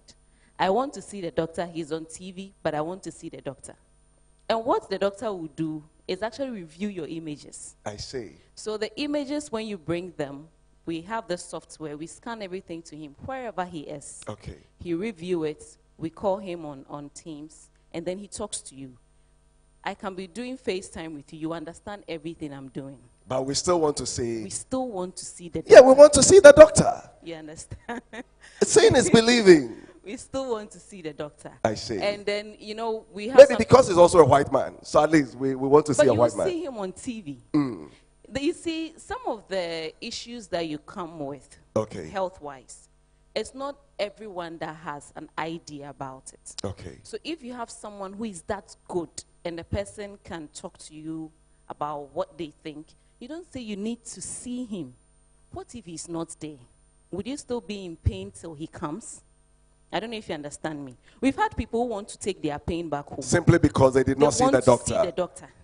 He's not around. He goes to Accra. He comes to Takrady. He goes to Nigeria. So if you want to see him, you would wait for like a month before you see him. Meanwhile, he can tell us, do this, do that, and then we do it. Because you all go through trainings. So what are we doing to solve that one? I mean, we're talking about innovation this morning. So now that we've known the challenge, in a minute, what are the mechanisms you've put in place to ensure that at least we deal with it to some extent? So again, we just do education. We do more of education for people to understand why these things are necessary. Okay. Yes. Let me go to York. So touch on the challenges you're facing in implementing this technological, innovations in the area of environment. What has been the major challenge in a minute or two? Yes, so I think the major challenge is that most people are still not really aware of their environment. The self-awareness is not really there. So what we keep on doing is to advocate for people to get self-awareness. Okay. Because if the person doesn't really understand what he is doing, is going to affect the environment. The person, no matter how you try to tell the person, or no matter how you try to punish the person will still go, pay all of the fines, still come back and do the same thing. So we want to advocate for people to be self-aware. For most of the barriers, we would say funding. Yes, because for someone to be able to purchase some of these gadgets for them to use, they would need money. Okay. Yes, so I think maybe when we increase funding, or people get more money, they can buy these sophisticated gadgets for them to use, so that we can reduce the impact on the environment. Beautiful. Ladies and gentlemen, put your hands together for my panel members. We still have some few questions to ask, but before we wrap up with them, I would like to find out from you if there is anything you would want to ask. You do so. I think my queen mothers, beautiful. In the Wabaton, someone when you're better, queen mothers. So let me start with Nana Ikwakodu. I'm asking questions from EPA. You said the sand onions. Will you use drones to check if they have leveled the ground? What about using drones to check on those who are spoiling our waters? Why don't you use the drones to check on them and stop them? EPA, this is the problem I'm giving to you. Use your drones to stop those who are spoiling our waters with mining. So I don't know whether you are doing something like that already, and if you can share with us the results in a minute. Yes, so our response to that is we have what we call compliance monitoring. We do monitoring on all of the companies that have environmental permits. So if you have an environmental permit, you are taken through the environmental impact assessment. And this impact assessment is a process. It's an unending process. It is continuous. But the problem we have now is that most of the people that we see polluting our water bodies, they are operating illegally, of which I think what we see now is a national security issue. So she's asking whether you have drones to monitor them.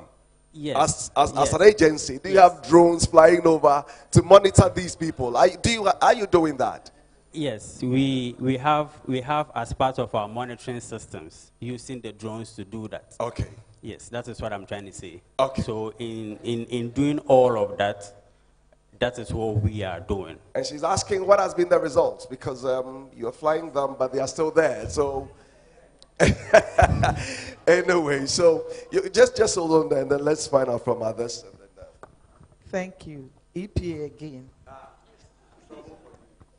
You said you have some gadgets that is it installed or planted or whatever in Kedi-Takoradi. You said you have 6. Yes. 6. We have air quality monitoring stations. Yes. Do you have some in Shama? No. Currently, what we have is on the piloting phase. So as we see the progress, then we install it across the country. The 6. Do you have one in Atuabo? No. Hey.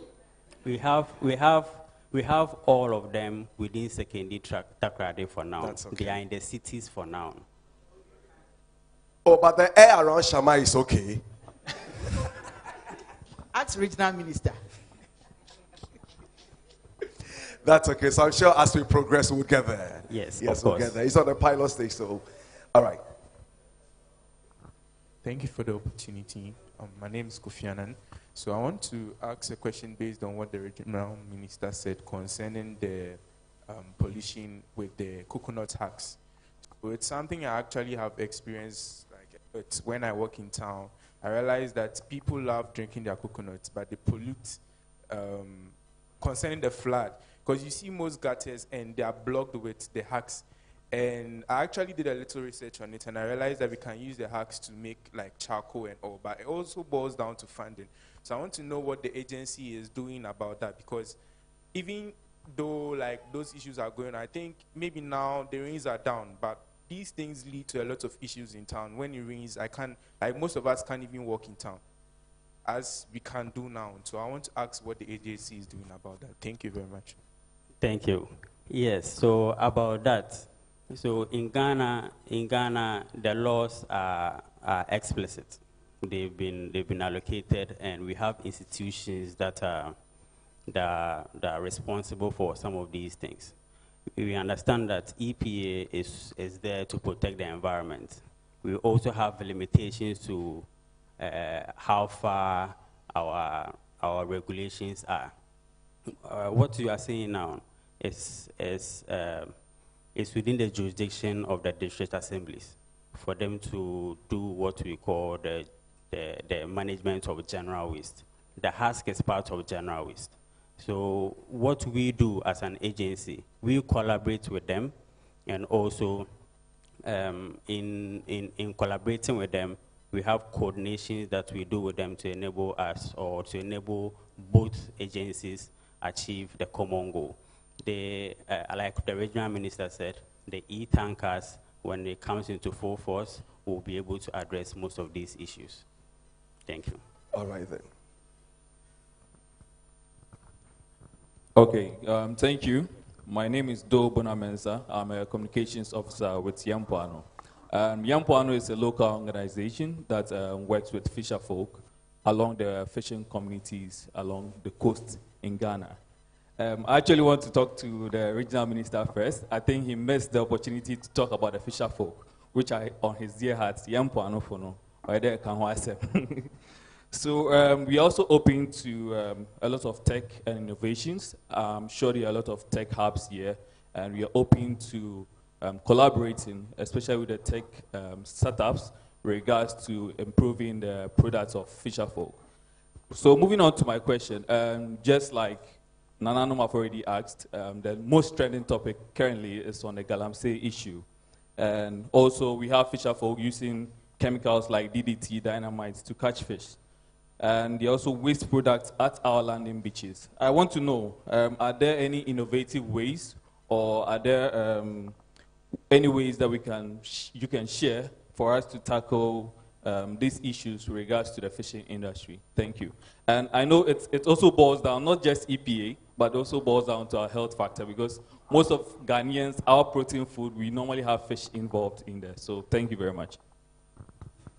All right, thank you. So you can go ahead. Yes, so about the fishing sector. Currently, there is what we call a program, as in establishing marine protected areas along the coast. We understand that most of these fishes, they lay their eggs at the coast. So if we pollute the coast, which means we'll be dwindling our fishes. So that's why the government is currently trying to establish marine protected areas so that the blue economy, that's livelihood on sea, can actually thrive. Yes. So currently that's what is ongoing. Thank you. Okay, so let's go for 2-3 more questions and then we'll bring this whole segment to a close. All right, So my name is Solomon, and my question goes to EP. Now, from your speech, your mandate is to protect the environment. And one of the things we battle with is noise pollution. Sometimes you'll be in your house and a church will just spring up at the back of your house. Gaga, gaga, every day. Somebody just open a bar anywhere. Play speakers here and there. Is it in your mandate to also check noise pollution in our environment? And what are you doing about it if it's in your mandate? Thank you. So maybe to add to it, what are we doing technologically to handle this whole noise pollution thing? We're talking technology today, right? So if there is anything like that, but let me do this. Just write that question down. I take 2 more and then you answer all together. All right, thank you very much. My lady, before I come to you, let me go to... Good afternoon. My name is Esther Svayamankwa. I'm a medical doctor.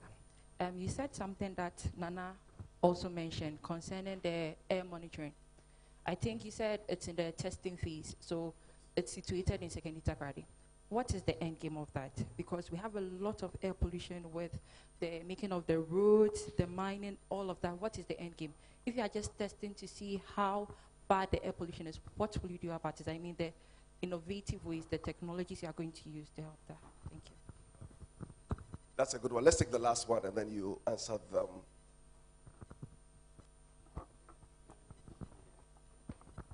Okay, so thank you very much.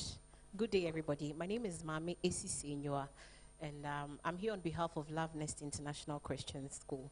So we actually have a STEM-based curriculum, but my question was supposed to be directed to the regional minister. Unfortunately, he's not around. But I'm sure there's somebody here probably who can answer the question, or at least we'll all take mental notes of it.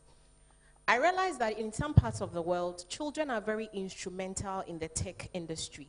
What do I mean? Children are innovating a lot. They are doing a lot of things. They are creating tech.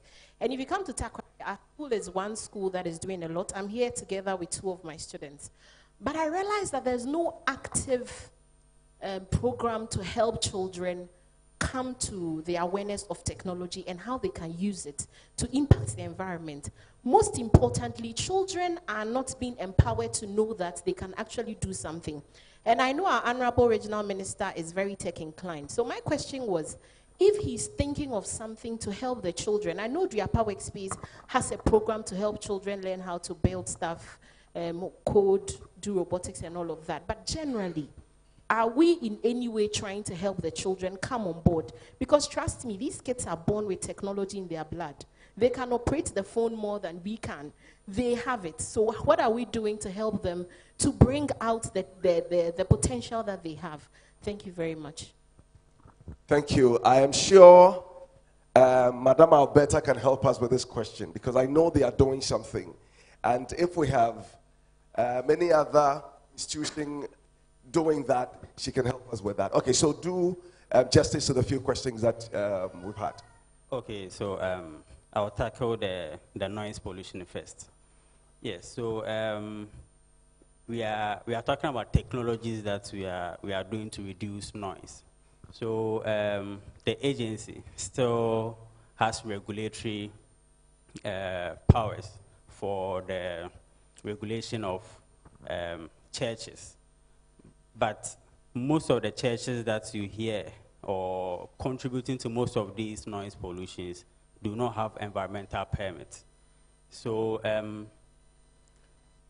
it also comes back to enforcement.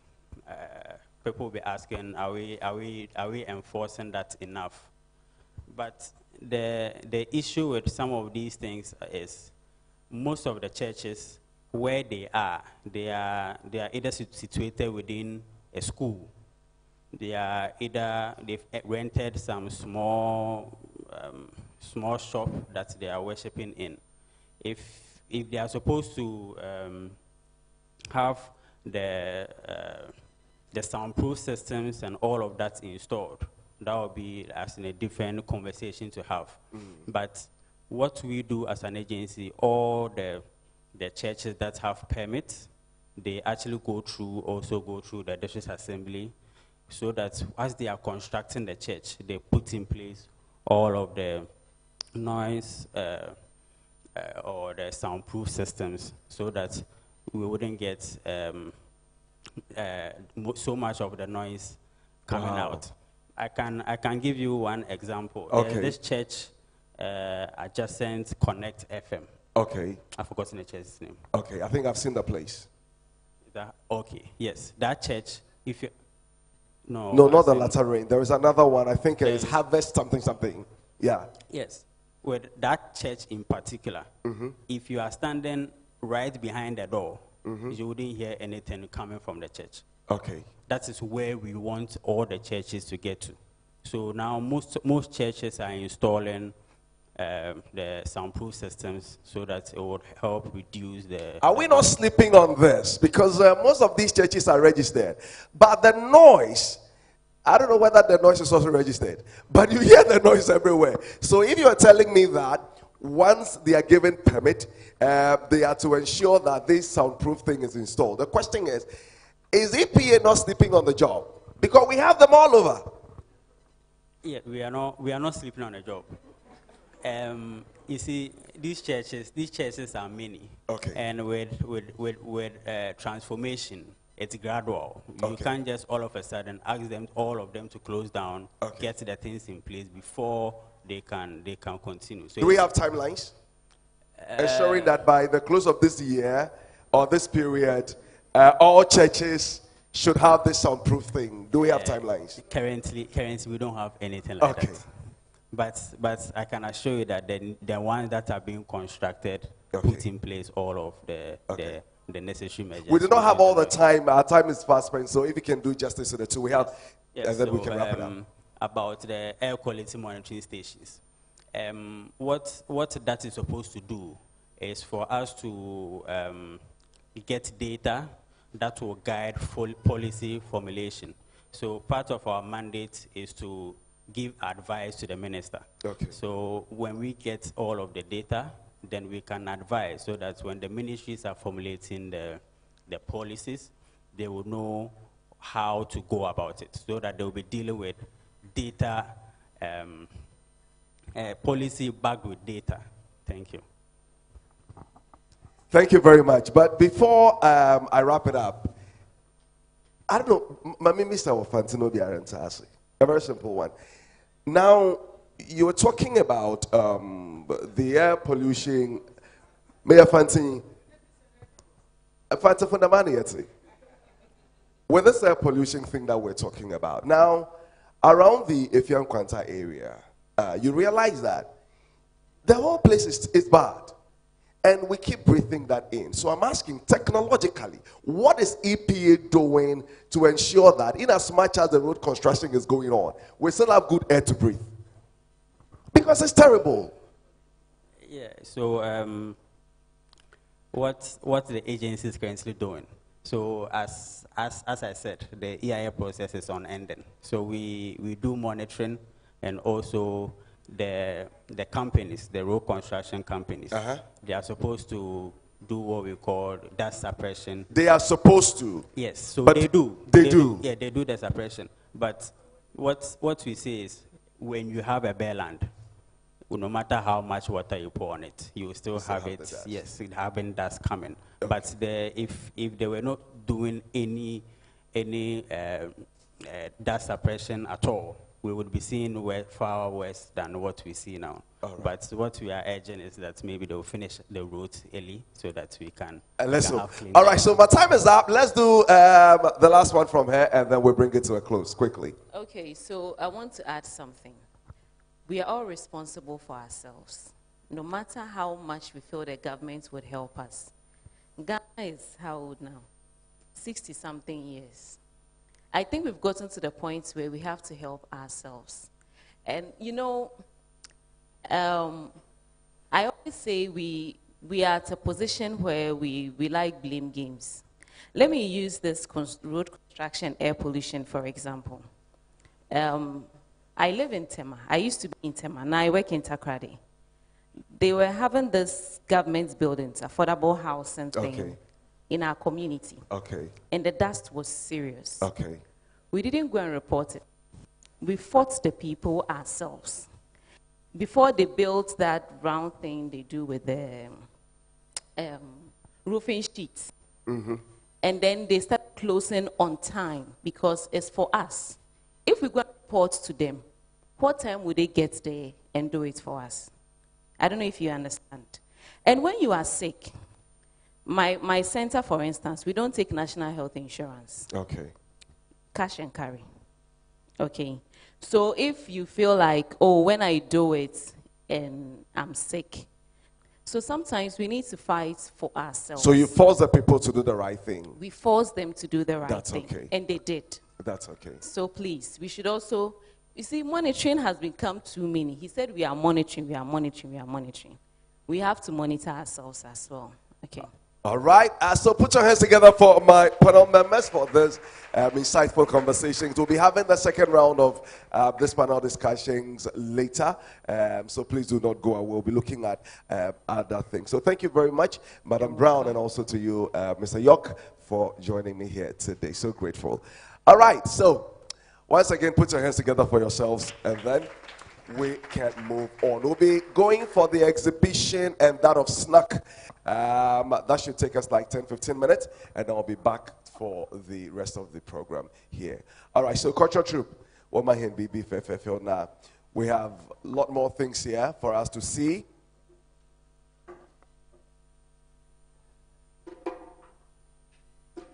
So the tables are set there. The exhibition tables are there. You can go find out some of the things we have there.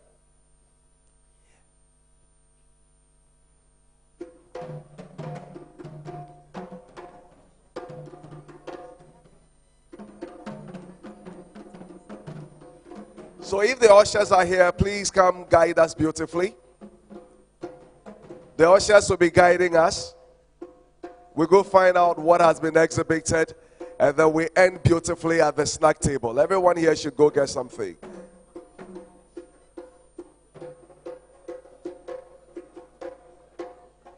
I'm sure we can start with Nananum. I'm sure we can start with Nananum.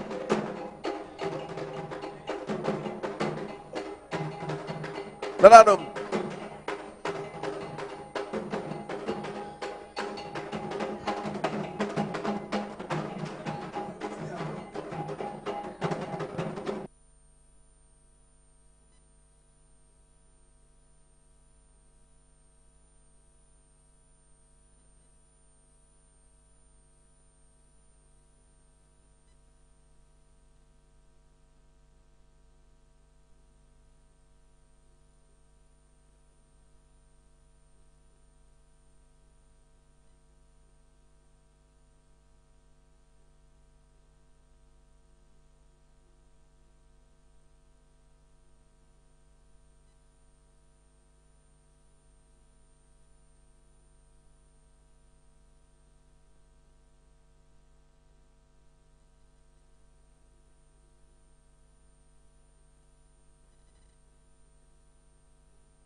So, I mean, the young man is directing us beautifully. When you get there, you ask questions because there are so many things exhibited. If you want to know more about it, today we are talking about technology.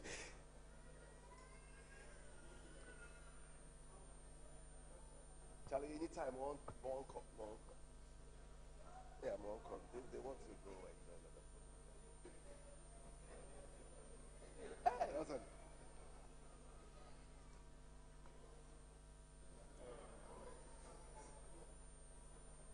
Go this way. So you can.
Thank you very much. We have just some 5 more minutes to go. We have just some 5 more minutes to go. So please, if you're not gone for anything yet, kindly do so. You have 5 minutes, man. Into Sankeji BBR Bombers and there. Ebakona Koji Baby Kakra. We have only 5 minutes to go. Thank you.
Thank you very much. Please be seated. Please be seated. We have just an hour and a half to go. Sir Osopawa. Yabazako. So please be seated. Thank you very much. Those outside, kindly get in so we can continue with the program.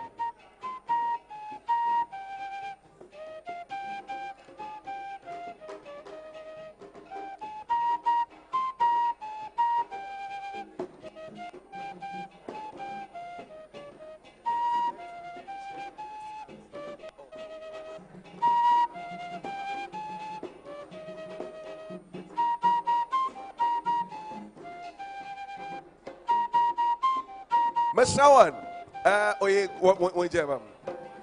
why as a papa?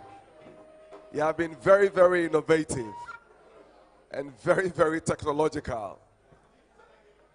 May I please have your attention? May I please have your attention? Since it is snack, you can just take it, come sit, and then be eating whilst the other items would be rolling. Okay. No, it's not.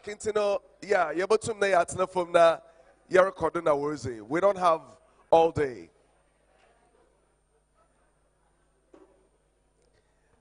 All right.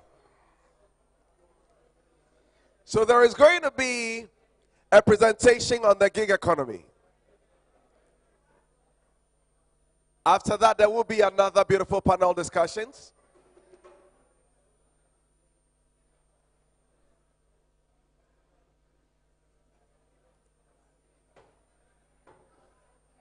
Please be seated so we can continue. Please be seated.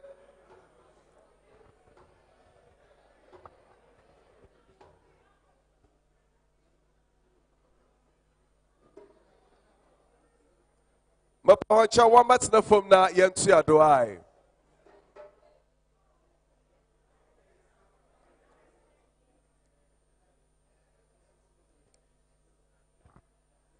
Pacha wamat na fom na yentu ya do. I was if I were drinking on a wall, pie na whatever. Fabat na from na yentu mi yentu ya do fe felt about. All right.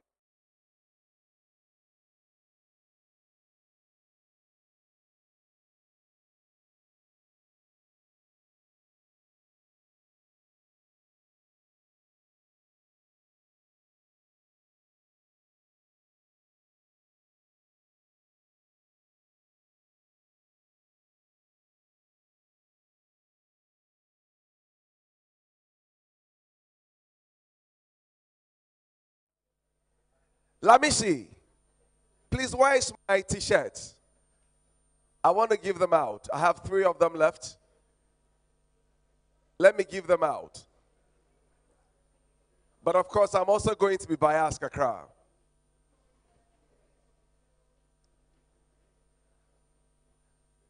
Yes. At least,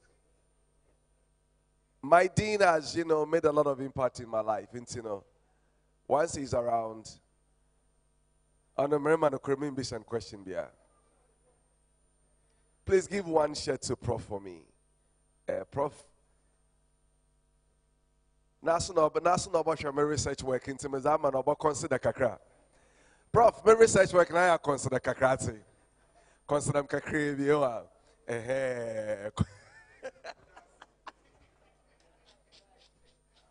Try. Let's put the hands together for ourselves. Let's put our hands together for ourselves. Put your hands together for yourself. We've done so well. Thank you so much. Thank you so much. Those standing, please be seated so that we can wrap everything up. We have just an hour to go. It's been amazing. Trust me, it's been amazing. I believe we are learning so much. But as we said right from the beginning, it's a moment to network. So don't just sit. Be taking or exchanging contact. Ask of what others are doing, and then put yourself in there. We have Mr. DJ Fee around. He can help you so much with whatever innovation that you have. he can turn everything into, digital something for you. Without much ado, ladies and gentlemen, let's move on to the next item we have on the bill. There is going to be a presentation.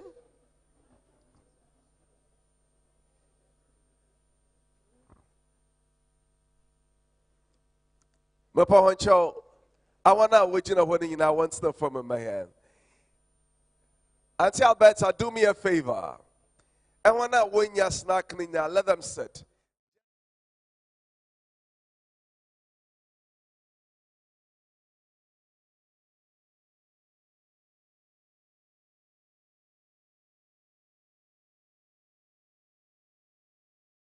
Important. We'll be having a presentation on the gig economy. And after that, there will be another panel discussions.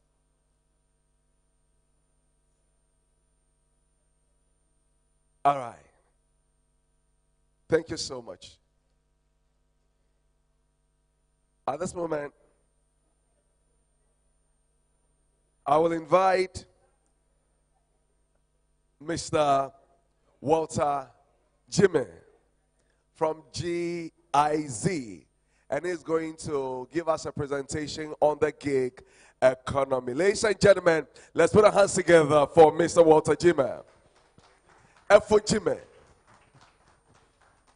F for Merekwe. Thank you very much, Mr. MC. Before I will talk about the gig economy, I will talk about GIZ first.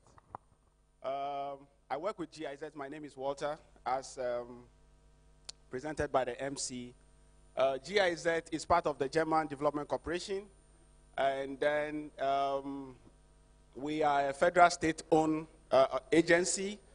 We get our funding from BMZ, which is the Federal Economic Cooperation and Development in Germany. And GIZ has been in Ghana for over 30 years.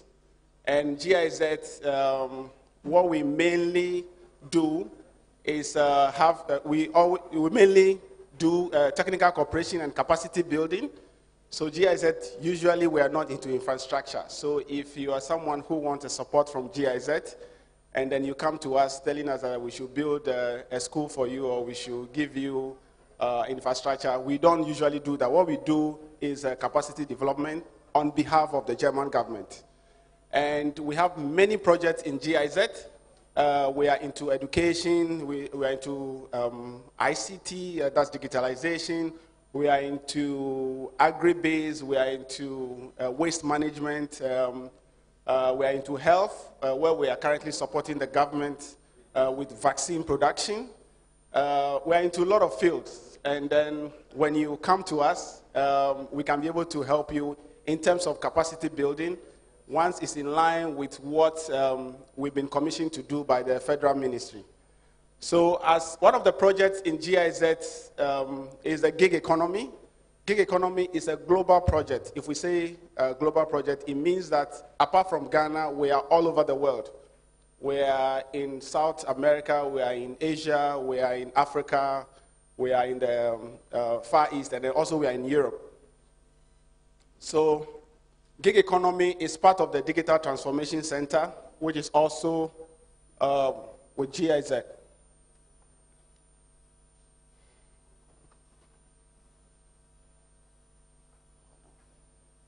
I don't know if, so my presentation is going to be very brief and very interactive. I don't know whether any of us is familiar with these icons here, these company logos. We have Bolt, we have Uber, we have Glovo, we have Yango, Phoenix, etc. I'm sure we are familiar with it. Yes, so we know that the Ghana's economy, especially in 2022, after the pandemic, we had a very high level of inflation. And then there's an unemployment rate which has also risen because of the inflation and then other shocks that we had in Ghana.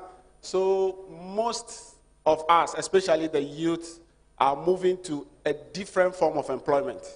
They are looking for jobs, they are looking for opportunity in a different tandem. So we'll look at it and then see what we mean by the gig economy.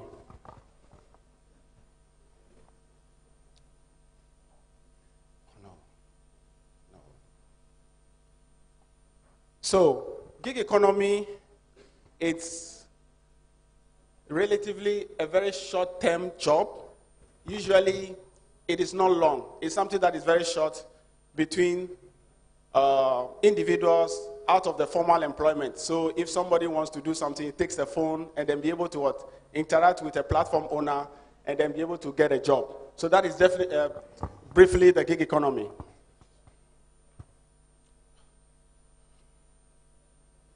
So the gig economy initiative in GIZ, what we are doing is awareness creation, and then also we are driving policy.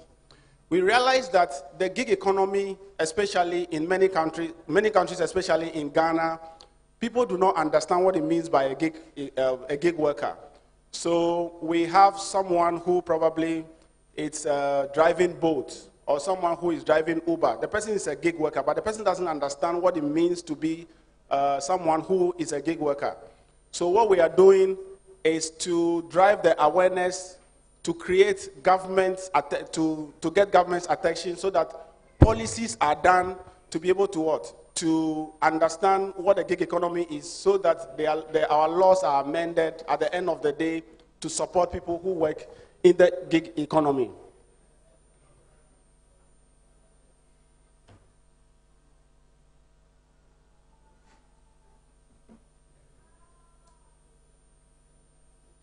Can you please move on to the next slide? So there are two types of gig work. So there is the online, and then there's also location-based. I'll start with the location-based, which most of us are familiar with. So we see boats, and then we see Uber drivers around. That is a location-based gig work. So what the person does is that the person gets up, has a car, and the person takes a mobile phone, and then goes on a particular platform that is owned by a company called Bolt or Uber, and then the person registers, goes through a series of process, and then the person can be able to do what? Work whilst it's being paid. Apart from Bolt and Uber, we have other delivery services, for example, like Glovo, which recently are no more in the country. There are a lot of delivery services like Shark Express and many more that you can actually work as a gig worker. All you need is to have a car, or you have a bike, or you have a motorbike or a bicycle, and then you can be able to what? Register on this platform. Apart from the location ones, we have the online. The online is mostly popular among students. The online, there are a lot of platforms in the world that you can actually go on, register, and then tell the world what you can be able to do. You create your profile, and then if someone is looking for, let's say, a carpenter, someone who is looking for someone who does coding, a graphic artist or a musician or whatever, they will actually contact you, and then you work for them, and then they pay you. This is very, very important, especially those who are unemployed or looking for a job. You can just go online. When you have your mobile phones and you have your devices, please just don't go to TikTok and other places. Go online, look for platform work or remote works. There are a lot of them. We have Upwork, we have Guru, we have TopTal, we have Joomla. There are a lot of them. There's one interesting online work that a lot of people can do and anybody can do is to have surveys. There is a website called Metro Opinion. That's one of the popular ones. So all you do is that they send you surveys to fill. They ask you what is going on. Let's say if you're in Takoradi, they ask you what's going on in Takoradi, about education. There are a lot of things. Once you fill it and you are done, you earn about $2. And this is real. There are a lot of young people who are making money all over the world using the gig economy. And the gig economy is growing. That is why as GIZ, we take it as a project to be able to create awareness and then drive governments to be able to what? Come out with policies that will help our young ones to make the gig economy better. The gig economy, of course, every situation has opportunities and challenges. So one of the things in the gig economy, one of the opportunities is that it's flexible. So if you're someone who is in a formal employment, and then let's say you are a teacher, you are a nurse, you are any worker at all, you can actually log on to the gig economy and then work. So let's say you are someone who is let's say you are a nurse, and then you have a car. You can actually go to Bolt, you can go to Uber, or can go to any of the location-based gig platform. You register with them after work. I know someone who, when the person is going to work, the person is on Bolt, so that on the way to work, you can pick people to work, and then when the person closes from work, it's also active on Bolt, and then the person can make money. These are ways that you can actually make money. So it's very, very flexible. You can also sit in your home and even at night and still work. There are a lot of platforms where there are people all over the world. Recently, there are a lot of Chinese who want to learn English. So if you're someone who speaks English, you can log on to any of the platform and then teach someone, and then you make money. It is very real, and it's easy to make money out of it. But one of the disadvantages is the stability, because if you are someone who wants to take the gig platform as a full-time work, it is not every time that you get a job. So you can be a Bolt driver, and it's possible that the whole day you will not get any request. So it's one of the challenges that we are hoping that we can let the platform owners be able to help us make it better for our brothers and sisters who are in the gig economy, so that when there's a time that the work is not happening, you can still get a minimum wage. There are challenges, as I was speaking about. I'm making example of Bolt and Uber because I'm sure most of us are familiar with them. There is something we call algorithm. And this algorithm is what the platform owners use. So anyone who takes Bolt or Uber, or has taken Bolt or Uber before, after the ride, they ask you to rate the person. And when you rate the person, it affects how much the person gets.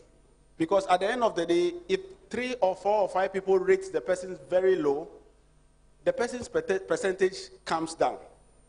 And then also, there are some instances where the platform owners actually ask people to do work, maybe a certain trip, or do extra work if you want to earn more. And they give you a target. If you don't meet the target, at the end of the day, you get less. This is one of the major challenges. And then another challenge that we also identified was that most of the platform workers are not allowed to form associations. They are not allowed to form groups. Because when you form groups, Uber or Bolt or any of the platform, I'm using Uber or Bolt because it's very familiar with us. I'm not picking on a particular company. So what they do is that some of them do not allow for associations to be formed because we don't have any legal backing that will help these people to form association. Because if you are in the formal employment, the labor laws in Ghana actually allows you to form unions. That's why we have the trade union, etc. But since we don't have any concrete law backing the gig economy, these things are being gotten away with.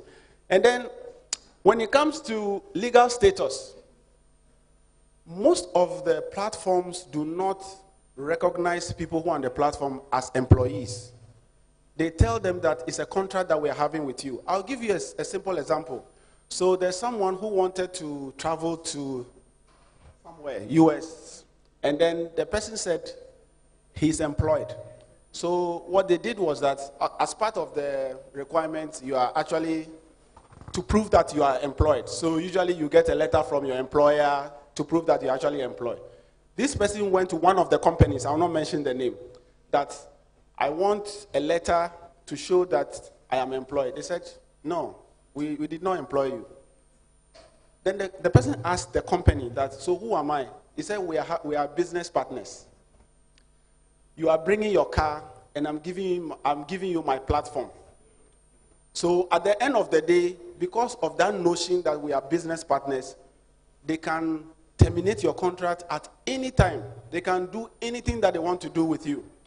When there's fuel increase, and then drivers have agreed, GPRTU, etc., have agreed in line with government that they want to increase prices. The drivers, those who are on those platforms, they cannot increase their price because it has to come from the platform owners. And the platform owners, sometimes they don't want to increase the price so that they lose customers. And at the end of the day, it's against the people who are working.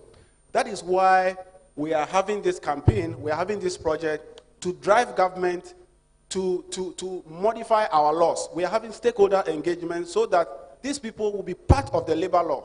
So at the end of the day, they are recognized. Another thing is, when something happens to you, some of them, they are robbed, people attack them, their cars are stolen, etc. Who are you going to complain to? The platform owners will never buy a car for you.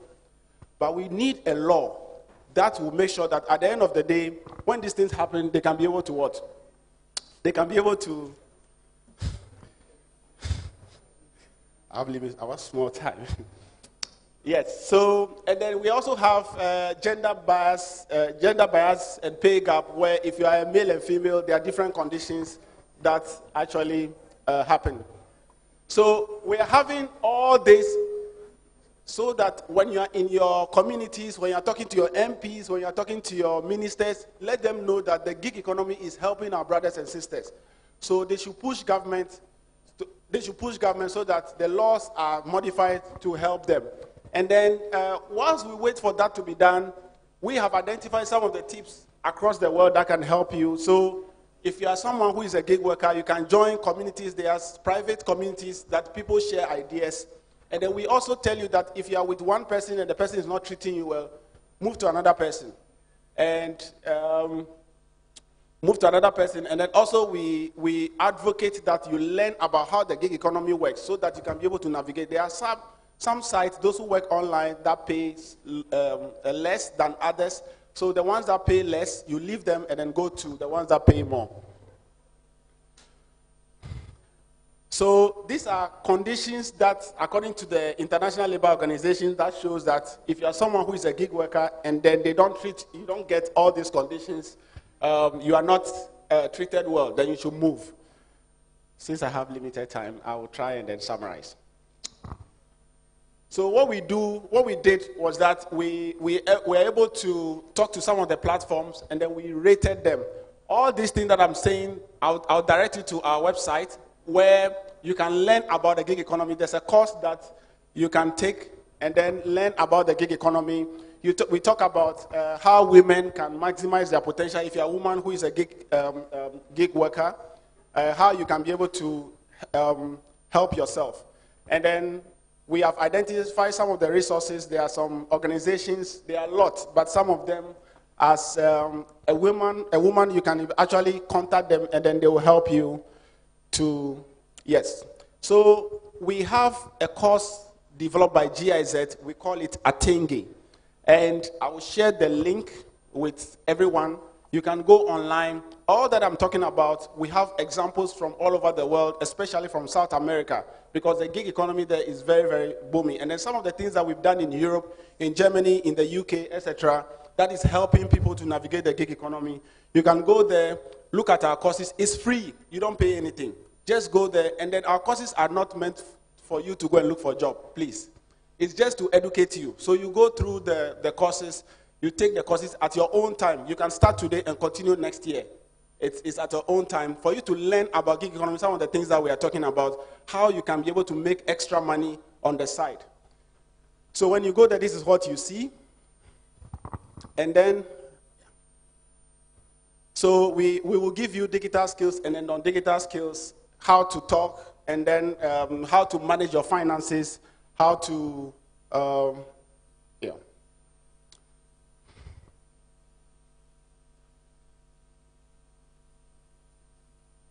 Okay, so in Ghana, this is how the gig economy has developed in Ghana.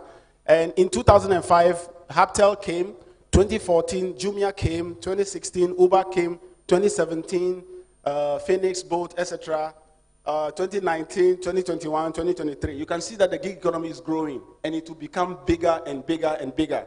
So if you're someone who wants to make extra income, you're someone who is unemployed and you really want to make some money, the world is at your feet. You can just log on to any of the gig economy platforms and then you can be able to what? make extra money. Thank you. So I will, the link,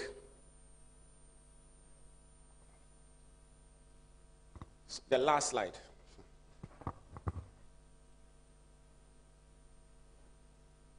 Yes, so those of you who have smartphones, you can be able to, I know it's far, but when you zoom the camera, you can be able to do that. At the end of the day, I also share the link with anyone who is interested. You go to the website, which is created by GIZ, and there are a lot of courses over there that you can, and it's free. You can also spread the word, tell a lot of people that if they want to know about the gig economy, they can actually go on this website and then learn more. Thank you.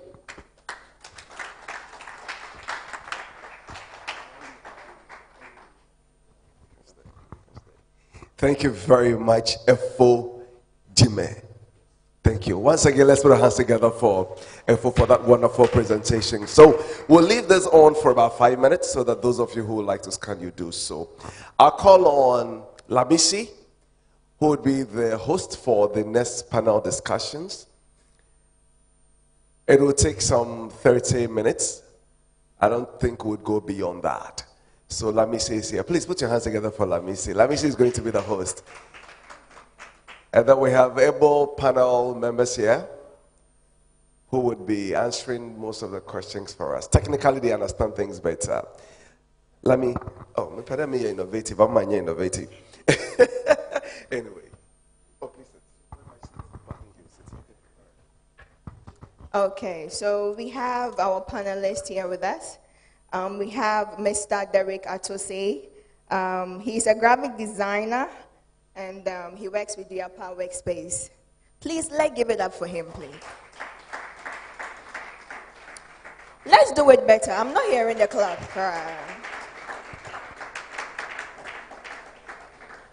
Okay, next we have Madam Gloria Deladem Nyavo, and then she's the founder of Dem Code.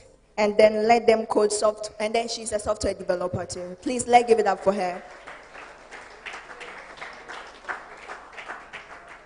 Lastly, we have Mr. Bright Bruce Akwe. He's the operations manager for Everest. Thank you. Let's give it up for him, please.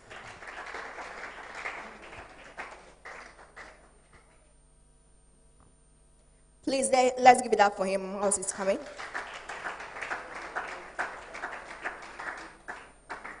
And then we will have Mr. Walter as well. Let's give it up for him.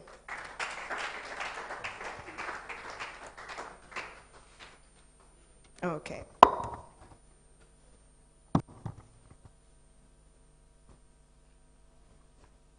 Okay. Good afternoon and welcome once again.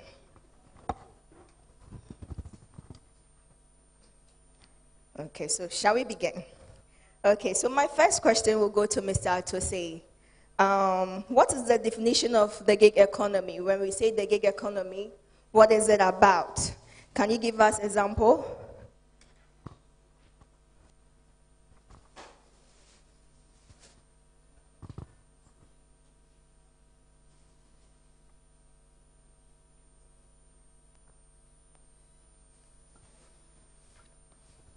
Let me see. Thank you. You're welcome. As we heard my colleague here, he technically described the gig economy. But what I want to do is I want to bring it down. Because Morgan, why very technical? Why the man now what a gig economy or children? Basically, or children, a juma. Ne duration no or very short. I will empede ye. Empede employee will be no ye, but you want to give it to someone on a short notice. Now I am more. Inti yam for a good example. Me better me be fie. Se wo fie na se e wazibi horo na empede hora. What do? Most of the time you call someone from outside to come and wash for you, right? That is basically gig economy. That person you called is a gig worker. You understand? Mama can what I say. Basically, 9 on your BBR or your tintinibia. Inti some examples are your gig economy, especially in Western region, actually the tourism industry, there's gig economy in there.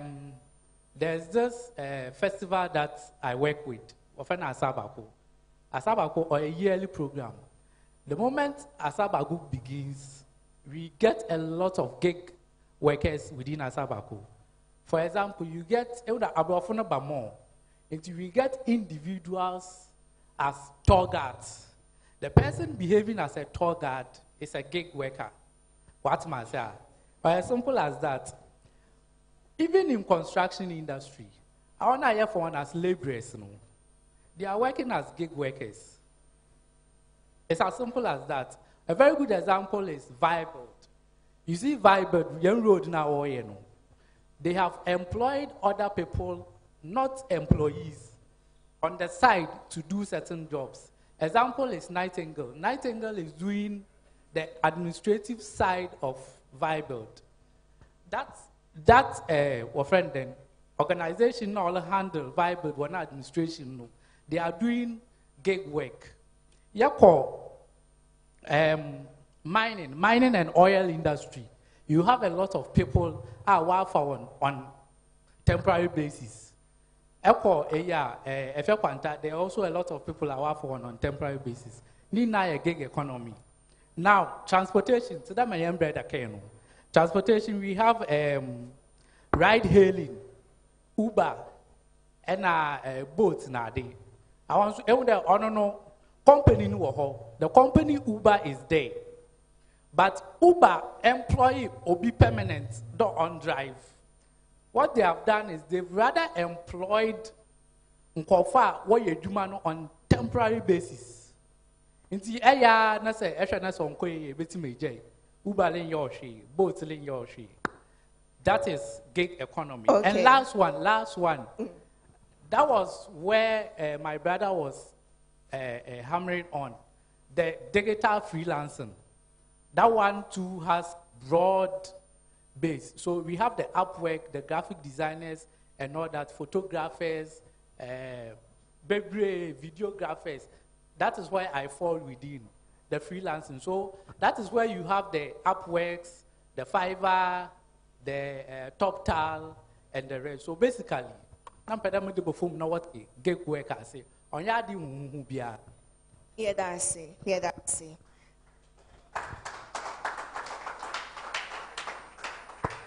Okay, Mr. Bright. How do you see it evolving in the Western region? The gig economy, how is it evolving? Well, it depends in Zamapi, right? Then my colleague from GI is in Oregon say, in Kofuta say what the gig economy is about, then they can then go ahead and sort of discuss, okay, how do we make it actually stand out? In Kofu period, they don't even know about it.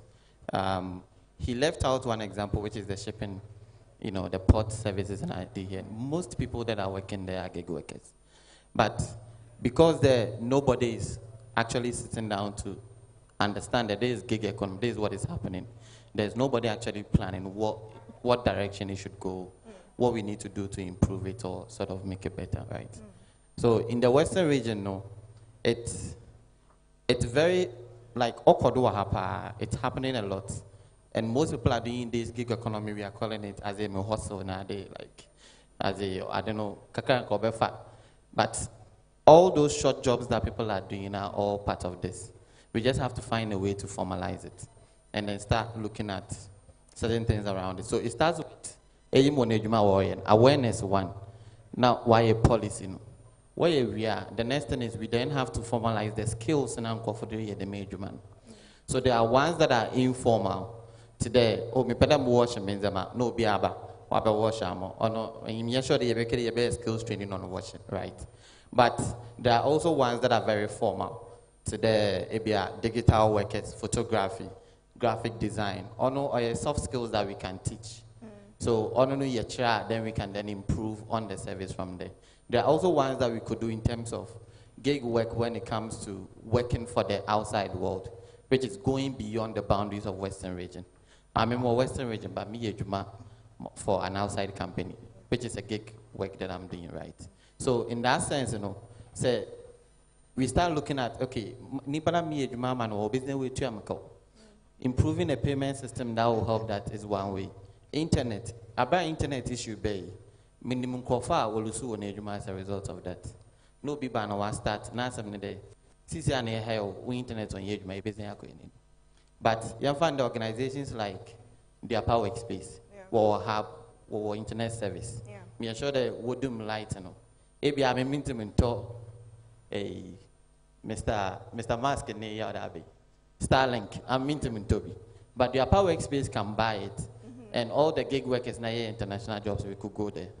So most of it, how everything may improve, it comes with infrastructure or a one, formal education or a two, upskilling, which is training people on the skills or a three. And then the policies that GIZ and Co are also doing also sort of build that basics for them as well. That's how I see it in the Western region panel in the everything. Okay, so with your submission, let me ask this, Mr. Walter. How can we balance the flexibility of the gig economy, okay, with the need for worker protection such as healthcare, retirement benefits, and then fair wages? How can we balance it? Because it seems if you are not a full-time worker, there are some things you lack. Yeah, so there are two main things that we can do that GIZ is trying to advocate. So the first thing is the awareness. Okay. So programs like this and what my colleagues are saying to let people know what the gig economy is. Gig economy is something that will stay. And gig economy is something that will grow and grow bigger. So we are supposed to create awareness and then also the policy aspect. When the policy comes in place where government now understand that the people who are gig workers also deserves better. And then the people who actually engage them or companies who engage them should apply the labor laws to make sure that they are paid well, they are treated well.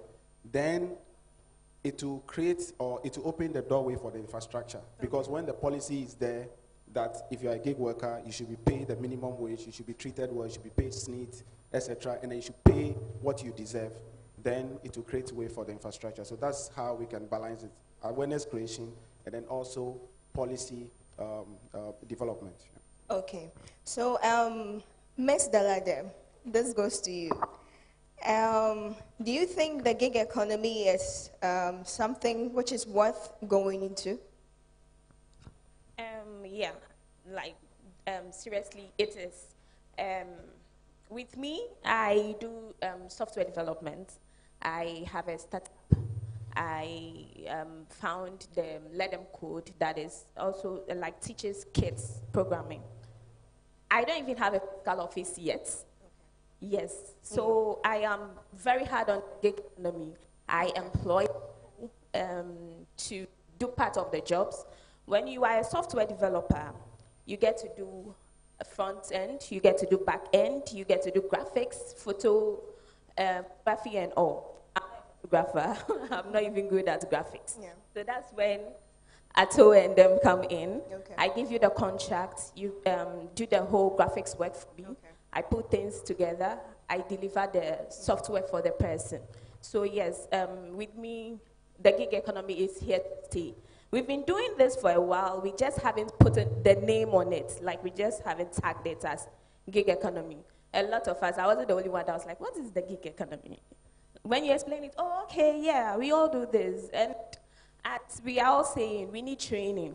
Okay. We need training to, for us to embrace it, actually recognize it for what it is. We need training in the region. One thing I realized is a lot of us need training with customer service. Okay. There are companies that have branches elsewhere. They come to Takoradi, they set up, they employ Takoradi's very own. Yes, we employ your service via the app or the owner. Okay. You come and then, or I speak to you on phone. You don't sound really engaging. The next time, I might not go back to the person, and that means no job for you as well. Okay. So if GIZ will add up to their training, It will be very helpful. And as individuals, we will need to polish our skills. If you want to be called back, you need to be good at what you do. So when your specific gig comes, they call you to come and work with it. So, yeah. Okay, so before we have the question and answers, let me add this. What are the gaps in this gig economy? What are the gaps and how can we address it? Anybody can take this up. Anyone?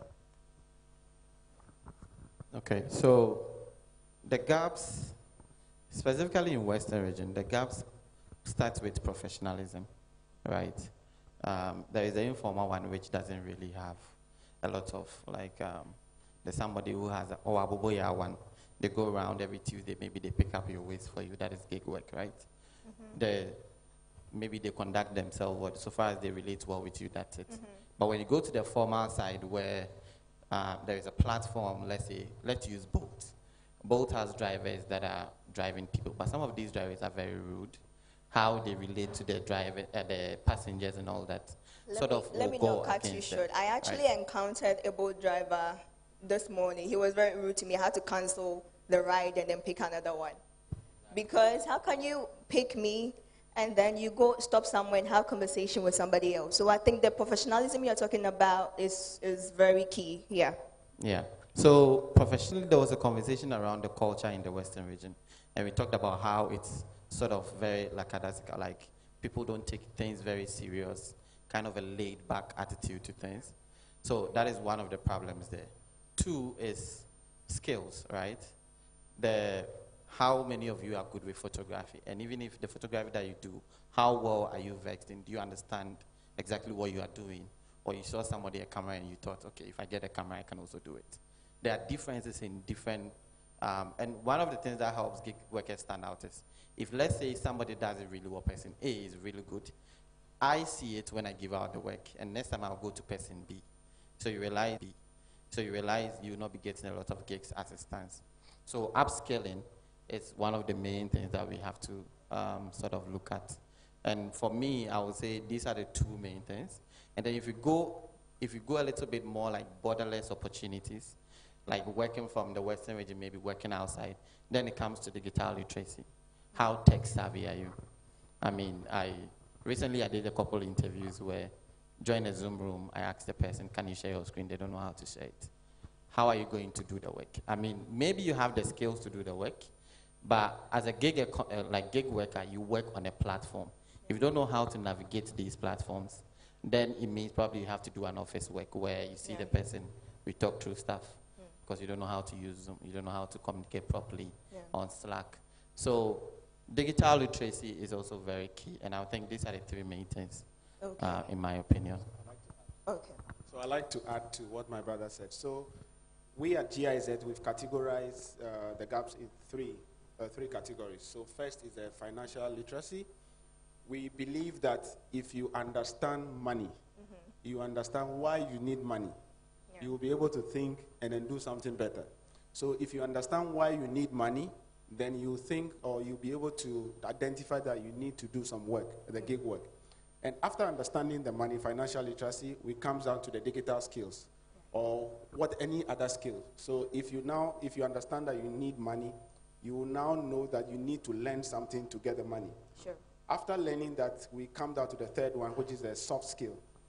When you are doing whatever you need, you have to communicate with people. Yeah. So after you know that you need money, you learn the skill. Now you learn how to talk to people so that you get the people together. So we've categorized it in three categories, which is also on our course. So once you go there, you'll be able to understand all this. Okay, thank you very much. Okay. There is one thing that I wanted to add. When we talked about the issues or the challenges faced by gig workers, there was one thing I wanted to mention to you about benefits for gig workers, right? Because it's not a formal employment, nobody gets net pension and all that. So it's very limited. And I can give an example. About a couple weeks ago, there was a friend of mine that told me, Charlie, these people are giving out TVs more like on loan, and I want to go and get one. I said, okay, let me go with you and then see if I can also get one. So we went, he got the TV, he showed his pay slip, everything, he got the payment, the TV. And then I told the guy, can I also get one? He said, where's my pay slip? Funny thing is, I can actually pay for the TV, even than my guy who is working here. Yeah. But I don't have a pay slip. So that was a thing that went against me, right? Yeah. And gig workers, that is one of the challenges that we face. These, no insurance, you don't have anything to fall back on economically, like a retirement plan, because these things are not, you know, built into the whole thing. So in terms of policy making and getting organizations together to rally around this, I was having a conversation with one insurance guy back there about it. Like, do we have insurance packages for gig work? If my laptop is to get spoiled today, can I insure my laptop and get a new one? Like, because I don't think the company that employed me will buy me a new laptop. Yeah. No. Having the laptop is a requirement for them to give me the work. But how do I insure my devices? How does the Bolt driver insure their car to get, you know? And good thing is we have car insurance and all things there. But there could be a package that is actually also tailored to the kind of work that that Bolt driver is doing, because it's a different space, right? Yeah. So those are also things that we should look at as well. To add up to that, I think we, the individuals, too, are not really researching enough. I learned quite recently I can actually just go to SNEET and then open an account for myself, pay them by myself to insure my pension. Yeah. All we had the idea was my company has to pay to insure my pension. So if you're a gig worker, there's no company that will do that for you. And this is what we want to do. We like the flexibility. We love the fact that you can work from anywhere, the freedom that comes with a job. Yeah. And then we love the fact that you don't have to associate yourself with one particular company all the time. Yeah. Yes. So you should be able to educate yourself financially. The jobs will not come regularly. There are times that there are breakage in it. So what do you do during that time? Do you just finish one job, spend all the money, and then you get to wait for the next one? When it's not happening, what happens to you? Okay. So we need to learn about how to manage and then wait for the next gig. Okay, so any questions? We've had a lot. Okay, so we have a hand there. If somebody can help me.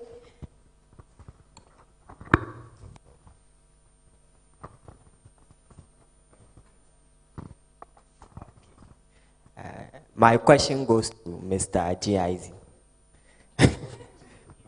When he was talking, he mentioned policymakers in the space of gig economy.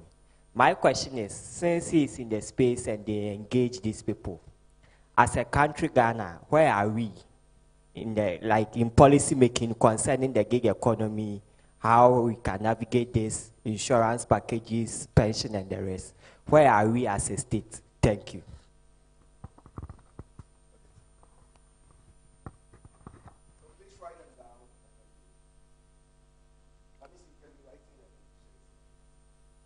I guess mine is a contribution. My name is Reverend Obeng. I'm from TTU, Center for Business Development and Entrepreneurship.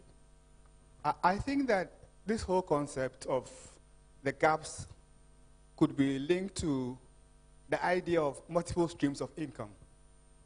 So if you decide that I'm into photography and that's all that you are in, then you could have some gaps. But if you have 3 skills that you're putting together on the gig space, then when this one is not there, this one may come. So over a period, you may be having this one today, the next day you have this one. So if you can learn a series of skills, small skills, and then put them on the same space, we could have that. I also know that some of these telecoms have insurances and pension schemes that do not need government to enroll you on. So you have your own money, you hook on onto it, and then you begin to build up your insurance. For instance, when I was young, or much younger, I realized that people will finish, get to their pension stage, and then have their bulk money, and then decide to build a house. I said, I cannot entrust myself to SNEET to build me a house at the end of my distance. So I started doing something. When I'm paid, let's say 100 cedis, I'll use only 60 cedis. And the 40 cedis, I began to invest. over a period of time, something came out of it. So I think that the idea of the innovation bit, we must link it to the digitalization bit, and it will work out well for even without the help of government or anything.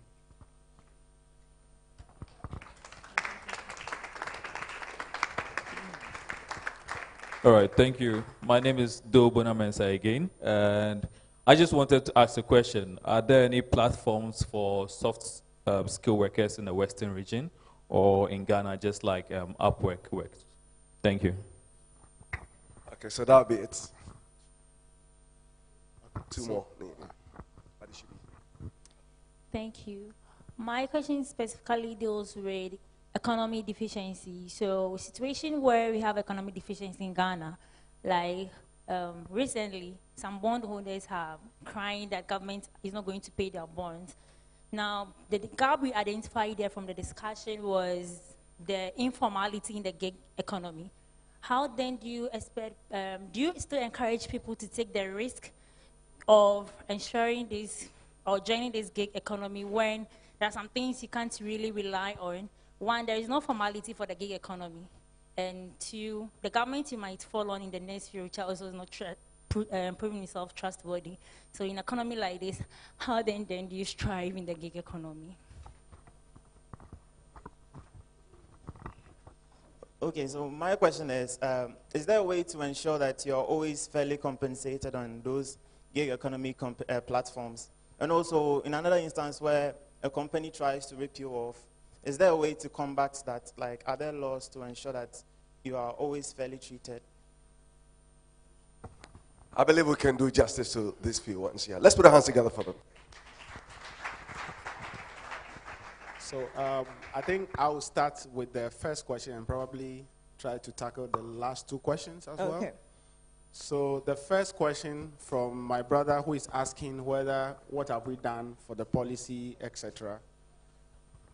We are doing a lot from GIZ. So let me start by first telling you the first milestone that we had. So back in 2022, there was a research that is sponsored by the German government on the gig economy in Ghana and its way forward.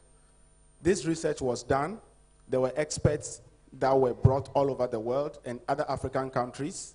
And then we had this report where it was the findings of the research was discussed in Accra.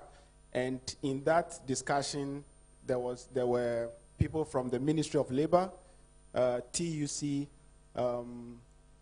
National Development Planning Commission, and then also from the ILO, International Labour Organization. That is the first major step that we had, which we presented the findings to government or people in power. And we continue engaging them because we can only advise or push. There's nothing we can do. We are trying to create the awareness so that government will take this serious, so that at the end of the day, it will be implemented in our laws.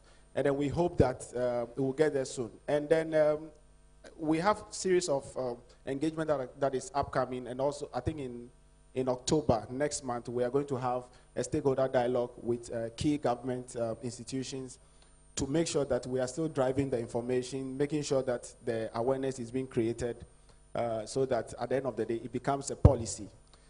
Try to tackle the last two questions. The last one I remember, but the one before the last, I think I forgot a bit.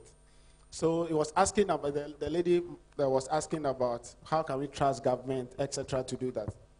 Yes, I share your pain and I understand you. But you can, they said there's strength or there's unity, there's strength in numbers.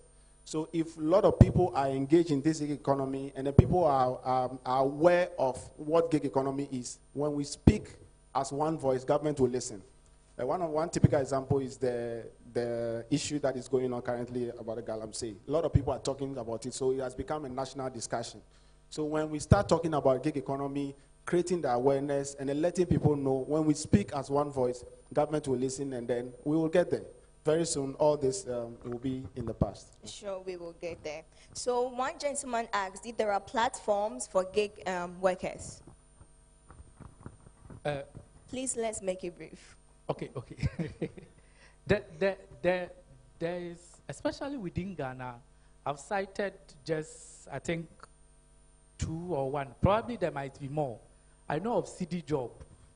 But the problem with CD Job is, you know, the platform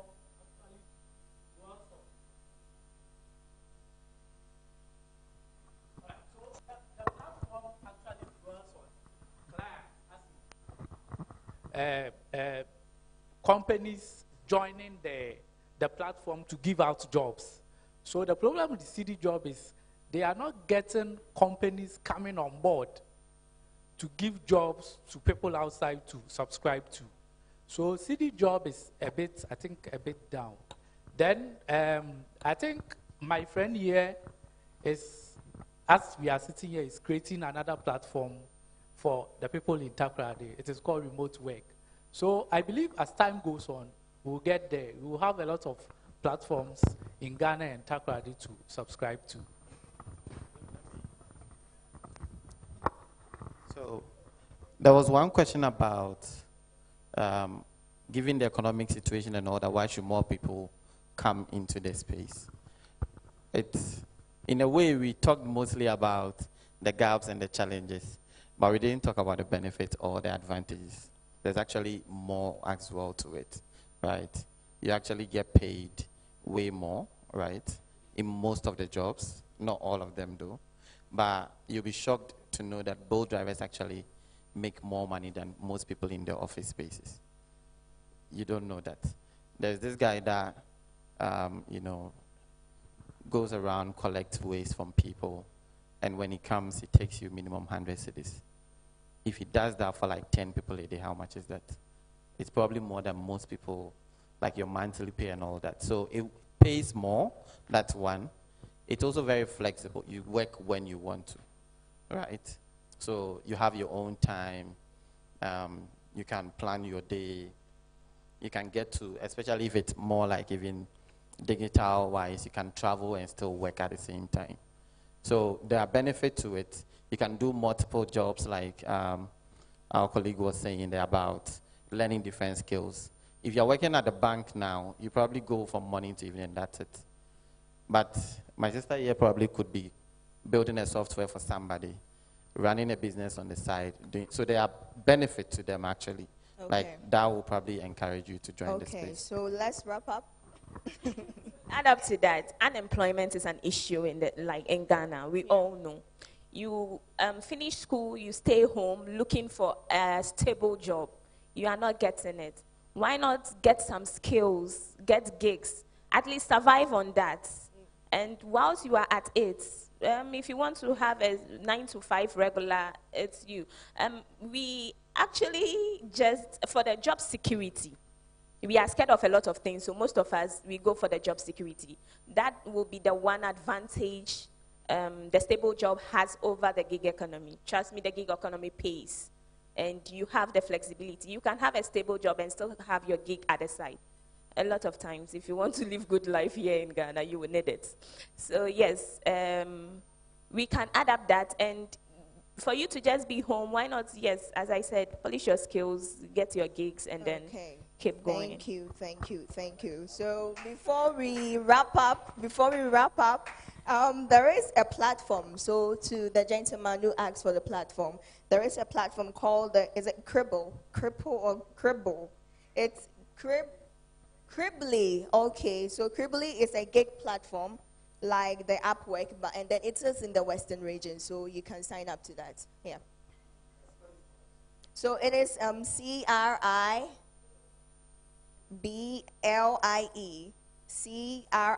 CRIBLIE. So you can sign up to, yeah. So let's wrap up with our last words, and then. All right. So before I come to my last word, just a quick addition to that. So we now have artificial intelligence, AI, that is doing a lot of things. So I'll advise my brother to, one of the popular AI platforms is ChatGPT. Just go there and ask ChatGPT that, where can I get gig work in Takoradi? And I'm sure ChatGPT will suggest something to you. So you can use that as well. For my last word is, as GIZ, I will say that we are doing a lot. We're trying to create awareness and then push policies. And what we request of you or we ask you is to support us to be able to make sure that at the end of the day, this becomes a reality. When you are in your small spaces, when you are meeting your MPs, when you are meeting your ministers, all of them, please let them know that there's something that is happening in the gig economy. And then they should drive the policy, the labor laws, etc., to be able to push that. I'll give one simple example that should let you know how serious this is. In 2016, something happened in South Africa where Uber drivers, some of them were, I think their job was terminated without any reason. So they decided to take Uber to court in South Africa. And when they went to court, it was very interesting. The case was, I would say, virtually thrown out because Uber says that even though the workers are working in South Africa, they are not registered in South Africa, so they don't answer to South African laws. Then some of them decided to, because Uber is registered in the US, so some of them decided to pursue that in the US. Also interesting in the US, they said, well, we are registered in the US, but the workers are not Americans. Okay. So at the end of the day, you see the people are hanging in there. Yeah. So this is very, very important. And something like that could happen in Ghana or even more. So let's talk about it so that government puts that in the policy and then pass off the labor law so that it will help us. Thank you. Thank you.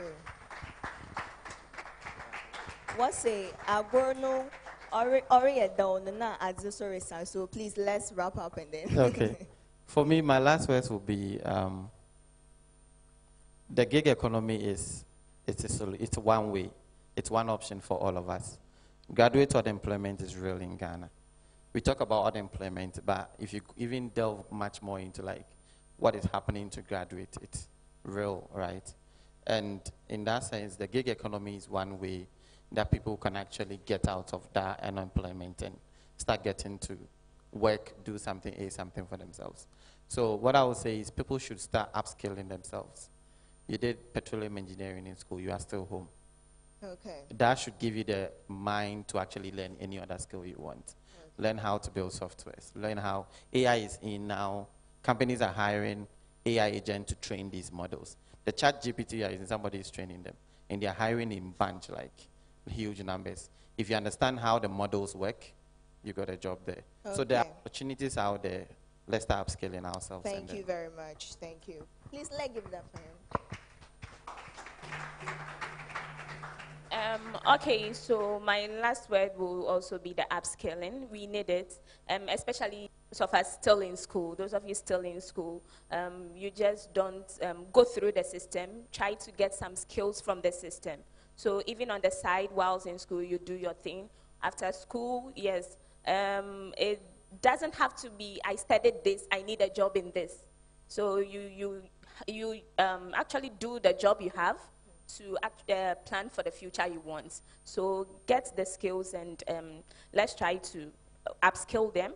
And then as well, let's try to train ourselves. There are a lot of free courses online for public speaking, for customer service handling and the rest. Don't be the person that kills the job when it comes to the Western region. Okay. I actually employed a service of a mason on one of these apps. Thank you. Yeah, he will call behind you, and the way he will speak, you will not go back to the company Thank again. You very so, yeah. much. So Thank let's you very much. Okay. Okay, I actually wanted us to do something with WhatsApp, but there is no time. So yes, so we can do that after. So what I would say is evolve, learn. Now we have AI. AI is doing a lot. Just get an AI app, learn a lot, go online. The Facebook and TikTok, reduce it.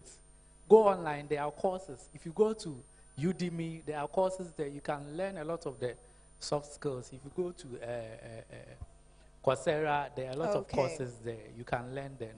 You take up one of the gig economy works. Thank you very much. Please, let's give it up for our panelists. Thank you very much, Mr. Walter, Mr. Bright, Madam Daladem, and then Mr. Atto. So this is the end of the gig economy session. Thank you for being part of this. Thank you very much. So we would move on to our next panel discussion. If we have Mr. Ralph Mens here with us, kindly join me on stage. So Mr. Ralph Mens is the project lead for NASICA. Please give it up for him, please. Let's give him a round of applause. If we have Madam Faiza Seidu Adam. Madam Faiza. Please, let's do it better for them, please. Mr. Herbert Echampo. So, I'm sorry, Madam Faiza is an engineer, security and privacy engineer, and then she's also the founder of Gelly Tech, and then Women Tech Makers Ambassador. Please, let's give it up for him, for her, sorry. And then Mr. Herbert Champon is an examination officer at the Wasa East District, right? Yes. And then he's also the marketing lead for Kusemco. Comserco, thank you. Please, let's do it better for them. So we have Professor Ramos Asafweje, but then he's not here with us now, so he will probably join us later. Welcome. Can you please come here for me, Mr. Yeah, so we're moving. Thank you.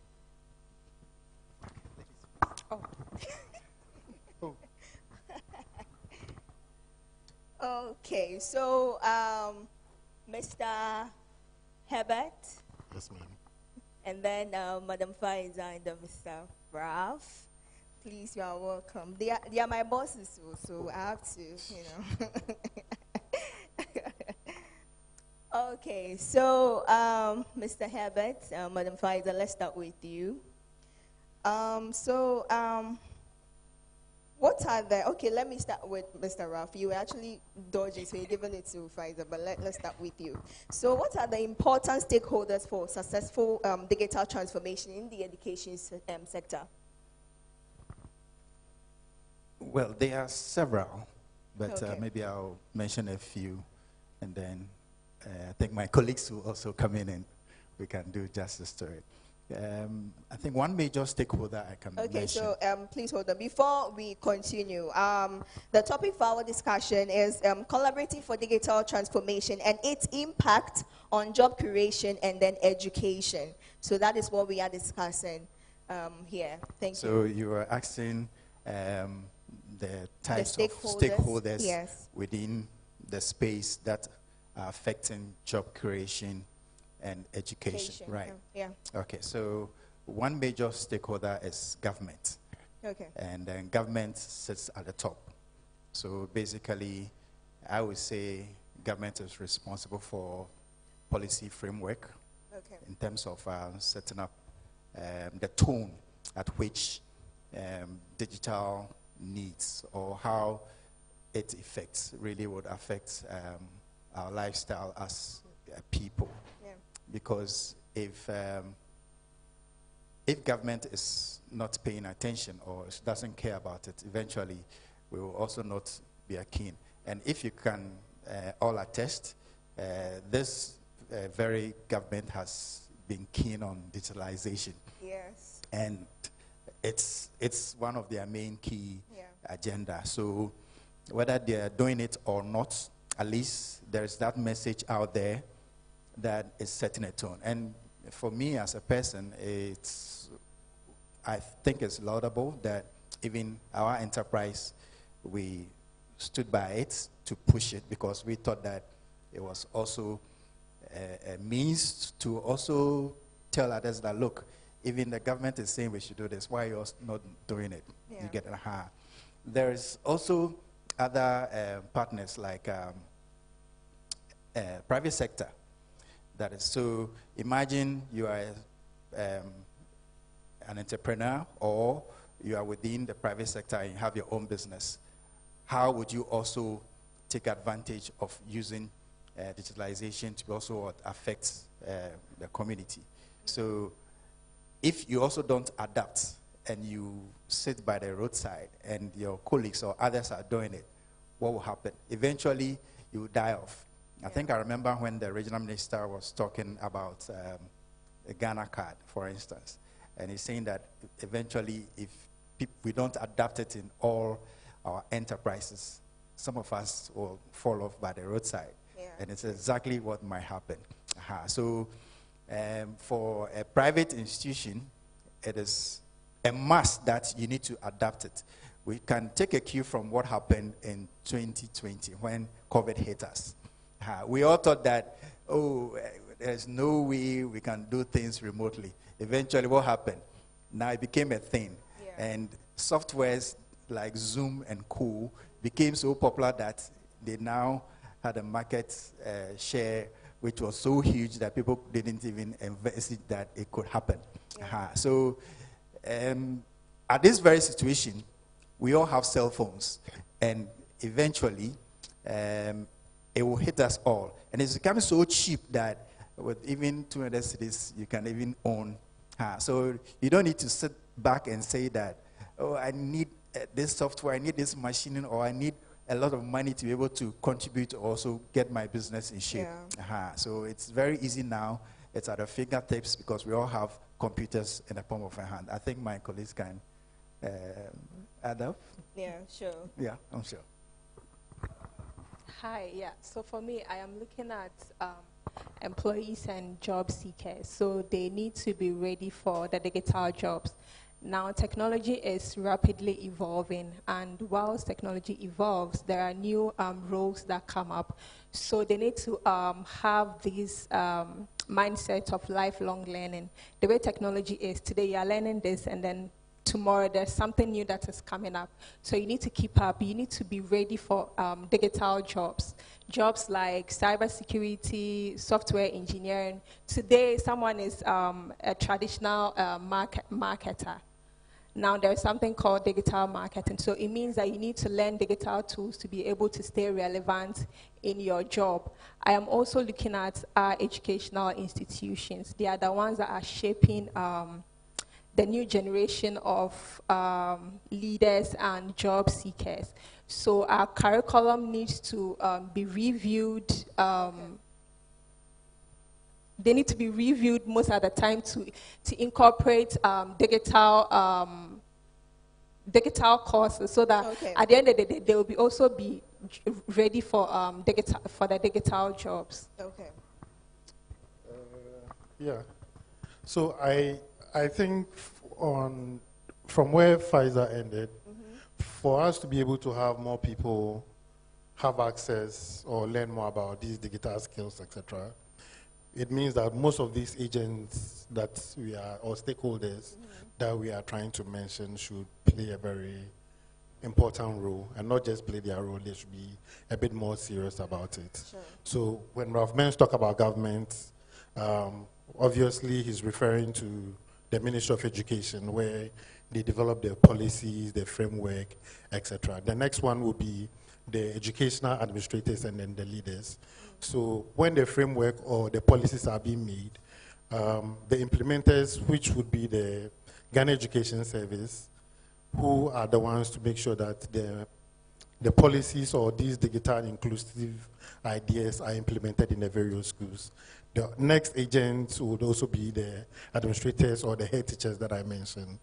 That will also now trickle down to parents and guardians.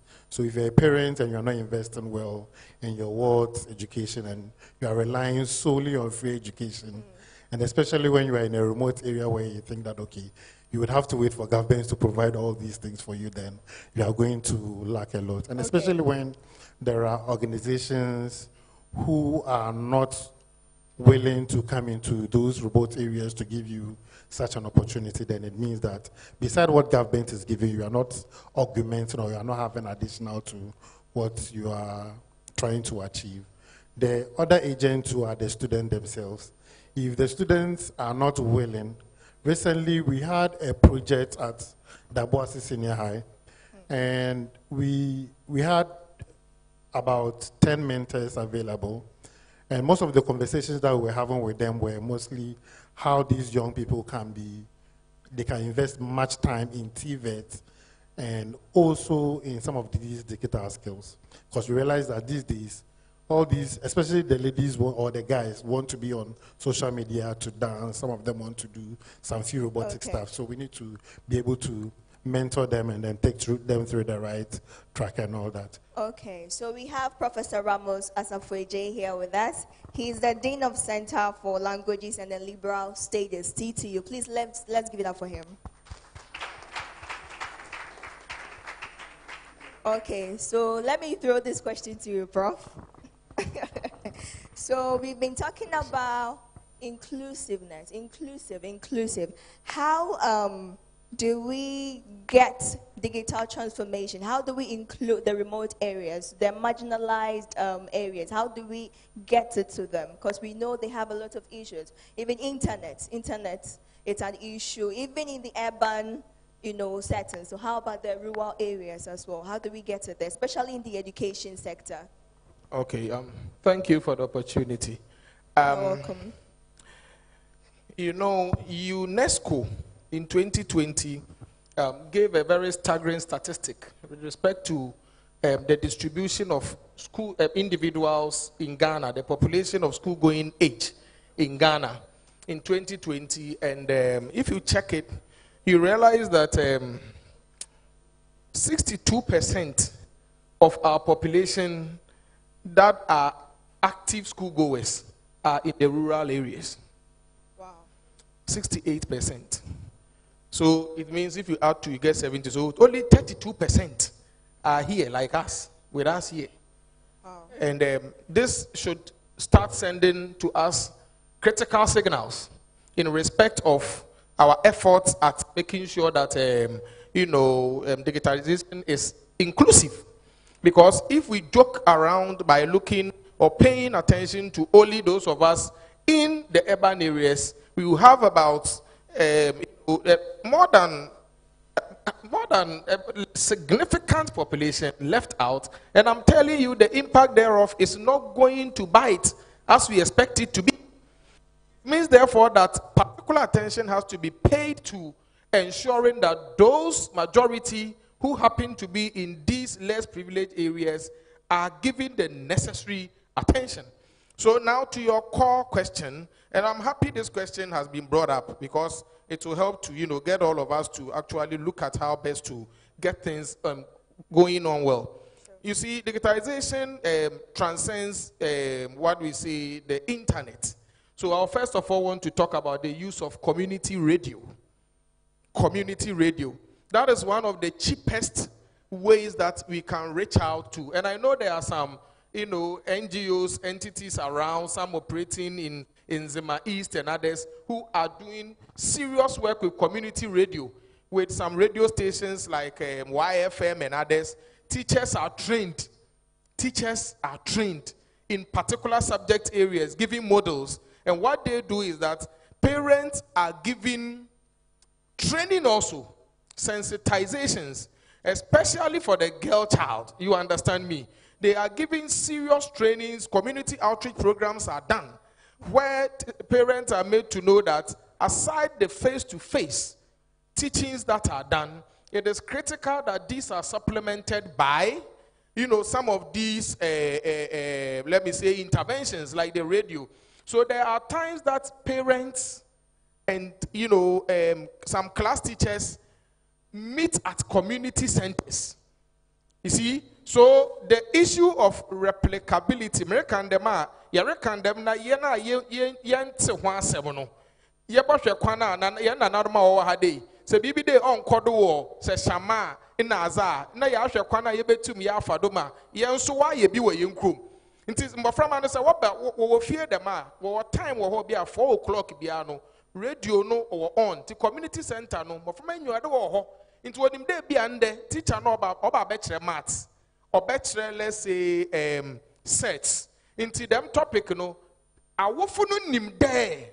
A kwambi ado no, or there 4 o'clock, no, nebano, o jano, ma oko tinaho, osiazi. Winim. So, that is one. Now to the expensive bit. That is the one, I think we have been the internet stuff. You know, in other jurisdictions, I had an app. I never knew it has some functions till I traveled to Europe. And those functions suddenly activated. So I was like, is this how the app is? It's a football app. I couldn't watch a football game, so I went there, and suddenly it was giving me commentary.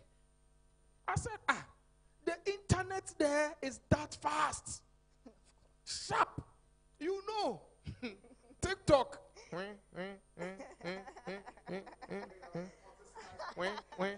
You understand me? So when it comes to those in these deprived areas, what needs to be done? There must be conscious efforts on the part of government, and I'm happy this program is a core sensitization program is going on. There must be conscious effort to have localized broadband or internet supplies. Localized. Not that it is empty and so if there is network there, no. Government entities, let me say international entities, or let me say the key stakeholders, GES and others, can have investment in particular domains. You understand me? Yeah. If not in particular villages, we could do that in particular districts and have designated time schedules where students can go to community libraries or community centers, and we know that at such a time the internet is on. It is on. You give us our 3G, we will manage it. But if we can do 4G, why not? And then so if it is even every fortnight, every 2 weeks, every week, the point is something must start. And it must start with conscious, consistent attempts to ensure that those in these areas, and as we talk, we are even in the south, and ours is a bit, it's bad. In the kingdom of the blind, the one-eyed man will always be a king. But if you check the statistics up north, it becomes more critical. More critical. So, madam,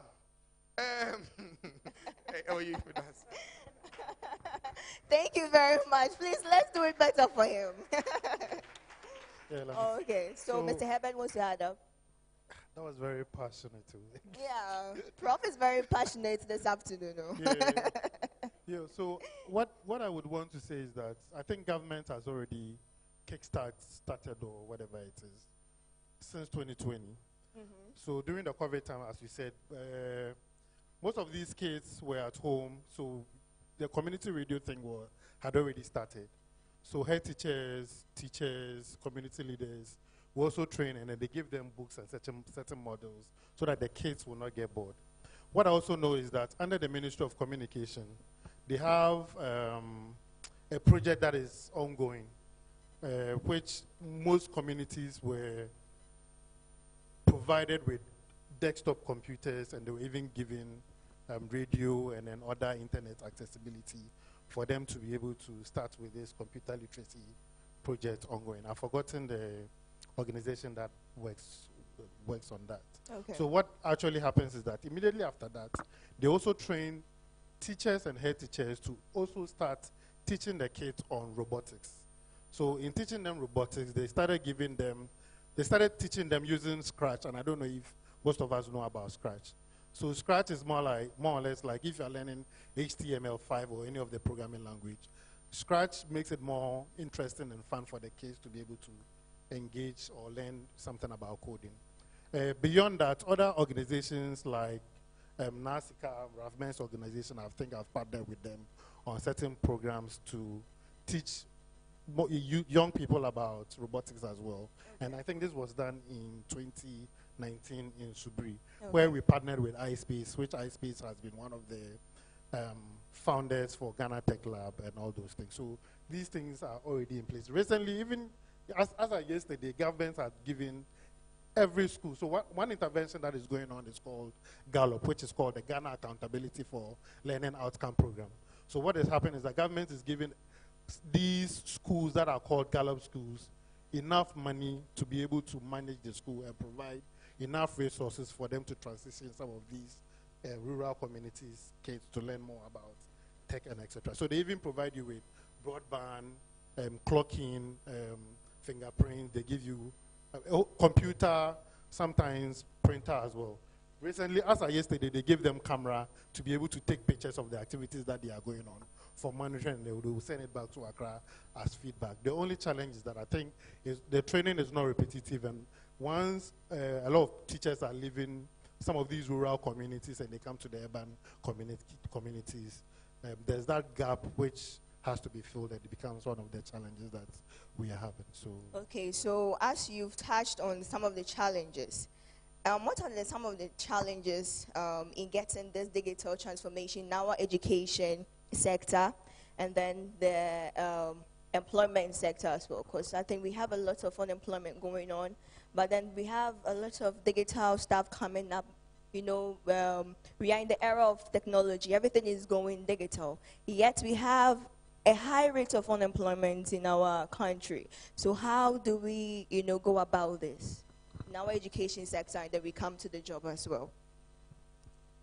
I might start with maybe infrastructure, which I think previous discussions have also mentioned them.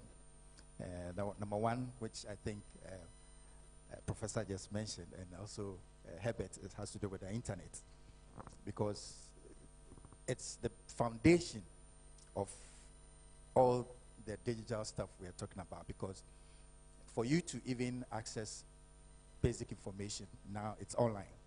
So if you are going online and you don't have the pipeline to get connected to get the information that you need, it becomes almost impossible. So I don't know how the Ministry of Communication is solving that.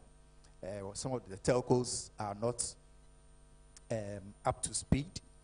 And recently, when we all heard that Starlink was coming, everybody thought that it was a savior, but how many of us can afford it? Secondly, I know two of the telcos offer broadband by cable to your premises, but it's also limited to certain areas. Even with that one, the cost of maintaining it is also something you have to really consider. It's a bit cheaper than mobile broadband, because for mobile internet, it's extremely expensive, even in the European or American countries. So with the cable one, if they could make it cheaper, and I remember somewhere last week, I was in interaction with some group of people, and I made a suggestion that if they can give us, let's say, 500 cedis, unlimited, I think a lot of people can afford it, and the schools can even be able to have it at home, in their schools, at the premises, anywhere, and they can have access, and you limit your use on mobile broadband. But almost every telco or service provider of the internet in Ghana, they will tell you it's unlimited, but it's not true. They cap it at a point, and after you reach that point, the internet is almost non-existent, but they will tell you it's unlimited. So infrastructure is one. I think our time is much, so I'll leave the rest to the team members to also add on. So with the infrastructure, I think we need to do more with respect to that. But it will also interest you that a lot of these rural schools have access to these tech gadgets, and they do not use it. Probably they don't know how to use it, or? No, teachers have been trained.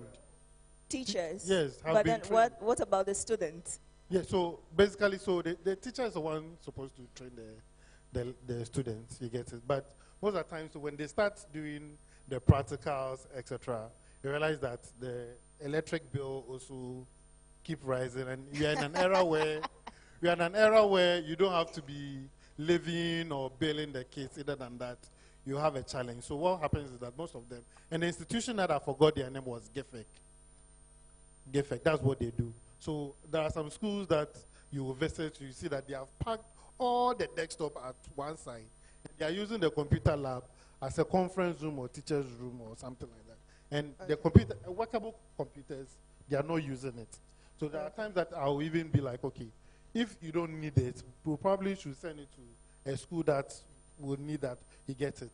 Recently, GIFEC and the Ministry of Communication has distributed a lot of tablets and then robotic materials for the kids to learn about coding, because when we are transitioning or with a new curriculum, most of the computing topics that they are talking about is Internet of Things, cybersecurity, robotics, all these things are content matters.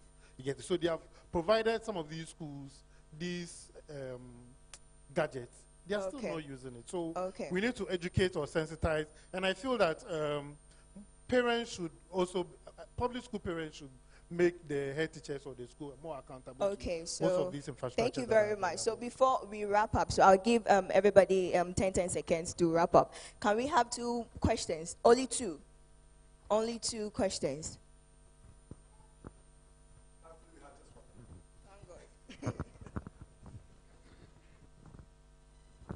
Thank you for the opportunity once again. I don't really have questions, but just a little contribution I want to add to what they've said. So Faiza said something about we wanting to learn. So personally, she said something, I'm a digital marketer, okay, and it's something that, a skill that I learned. But I realized that in our schools, mostly the young people don't have they're not open to learning new things. So it's just like, okay, I'm in school, I'm learning maybe civil engineering, so all I know is the calculus and all those things. But these are skills that would give you money easily, because those services are actually needed. And the market is that large that you have so many people there that you can actually pitch your services to. So I think another thing that everyone should take from here is to have a mindset of learning new things, because some of the skills might be new to you, but those are the solutions to the problems that you might be having. You might be thinking about governments, but there are so much opportunities out there that are actually looking for you, and you are running away from those opportunities, chasing other opportunities that you might not be able to get. So that's another thing. And also with the computers, I want to say that sometimes we give people solutions that maybe they might not personally want. So for example, you go to the villages, maybe if you want to give them a flushable toilet, they might tell you they want the traditional one, but something very nice. So I think maybe talking to the people and letting them understand that this is where the world is going to, as you were talking about the sensitization, and letting them adapt to that, because you realize you can give them even iron marks and everything, and because they don't know the value of that iron mark, they'll place it somewhere and be using the place for a conference room. So I think these are some of the solutions that we can use to make what we want to see in terms of digitalization happen very well. So thank you so much.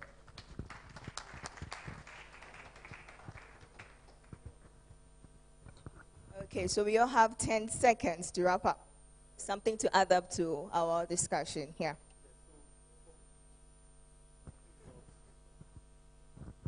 Yeah, so what I want to say is that I think more young people have access to a lot of things, but they are also not interested in learning more. Because recently, because we've been doing a lot of remote work, I can sometimes maybe in a conversation with someone ask the person, okay, do you know about administrative assistant role? Do you know how to manage an email? Then maybe I'll be like, okay, so this week I need you to learn this. It will surprise you that university graduates are not even interested in those kind of things. So the word that you were trying to mention earlier on, which is COMSECO, is a northern traditional name for training. So at COMSECO and as the marketing lead, I mostly organize trainings for people who are interested in digital jobs and all those things. One of our biggest partners so far has been Digital Opportunity Trust in Canada. Thank you. So for me, I am looking at privacy and security. Technology is evolving, it is creating a lot of jobs and all that. But then again, whilst technology evolves, it also has its own threat that comes up. So whilst we are creating jobs and also learning new skills, we also need to be privacy and security conscious. You are building systems. How do you protect the systems? How do you make sure that the system that you are building and then are taking people's data, how are you ensuring that the data that you are taking from the people, you are keeping it safe, and also making sure that the people itself are also safe? So I'm trying to say that we also need to be security conscious. Now we have mobile phones. sorry. So we have access to the internet, we use mobile phone, we are on Facebook, TikTok and all that. How are we protecting our data? How are we protecting these accounts? So we also need to be security conscious. Thank you. Okay, so our brother said that a lot of us are not exposed to training and all that. But for me, I think there's a disconnect. I'm happy that Herbert mentioning that it's already started at the lower level. But if these students graduate to the SHS, there is a huge disconnect over there. I have my boy in SHS, and prior to that, he was doing coding here and there. He was always with his laptop. But he goes to SHS, and it's like he's cut off. There's nothing. They don't even have a computer club on campus. And he's like, Daddy, I want to still do more, but here in SHS, because he wants to do computer science in university. But he started from right from class 1 to class 6 to JSS. But from SHS 1 to 3, he's cut off from coding. So that is one area I think Herbert and his people in education can look at it as well. Okay, thank you. About 3 weeks ago, I presented a research at the University of Ghana, and the research was on acceptability of educational learning tools by students, in universities. And the findings was that most of them really embraced these ChatGPT and others. Now, the response of the audience, all of whom were our lecturers, was that they seriously were against the fact that this generation are so much into IT. And so what came up was why. And the issue of abuse came up. The issue of abuse. There are softwares that some student can take to class. If it's a passage, it can scan the whole passage plus the questions and give you the answer. AI tools. They know. They use them. You see, they have softwares that are able to, they know. You understand me? So when assignments are given where you need to rack your brains a little for us to get some sense of originality, they resort to AI. And these are some of the reasons policymakers and others at times refrain from pushing or supporting is it digitalization? That word, let me leave it whichever way. That one. Pushing that agenda, you understand me? So to us here, it is good that we digitalize. But in doing so, let us try and do it in a healthy way so that you don't get resistance from those who control the certificates and the employment that you will be seeking. Thank you.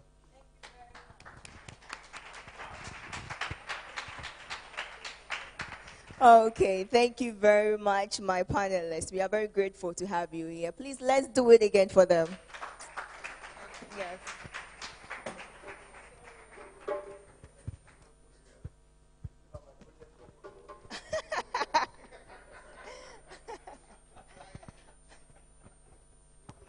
Thank you very much. Let's put our hands together once more for them. Why as a papa? Nanano, why as a young person, Nanano? Let's clap for them. Why as a papa? Nanano, very soon, yes, the AI book for one time. When you have time.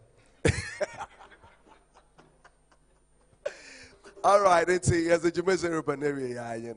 Oh, my big brother is here.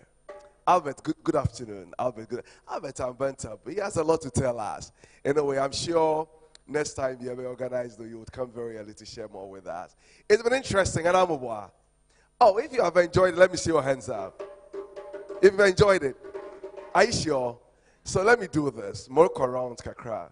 Let me be so be a kakra with you. I'm sure that will do, right? And then we'll give Nananum some 2-3 minutes. Now, once Kakakra was our trainer and Sana, yeah, come. Me Queen Mother, I am the other one by the AI generation. All right, so let me go to Kwame. Kwame Mark is here, and one of the seasoned journalists we have in my friend in the Metropolis. Kwame, so far in Zamat, then what have you learned, and then what can you add up in terms of technology and then the media space? Are we making good use? Right. So thank you, Kojo. I think it's been purposeful, and it all goes towards the digitalization. And looking at the takeaways, the gig aspect actually provides enough fodder for the unemployment surge to be reduced.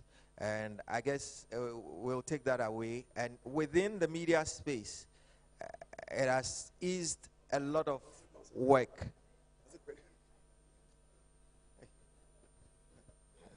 All right, so within the media space, it's eased a lot of work. As Prof said, you would have to be interviewing a personality. You can easily use your chat GPT, and you can sync it within your ambience and your locality and environment so that you can get everything accurate on that score. And also when it comes to other aspects of journalism, broadcasting, talking about music play, etc., you have the automation that it will reduce less human engagement. So these are some wonderful aspects that, if incorporated, we will all stand to be in a win-win situation. So it's been a worthwhile encounter. All right, so I have Albert also here, Mr. Abebio, who is from AGI. So Albert, what can we be showing? So far, what have you learned? And in terms of job creation, technology, what are we? Thank you very much. I think that the panel discussions.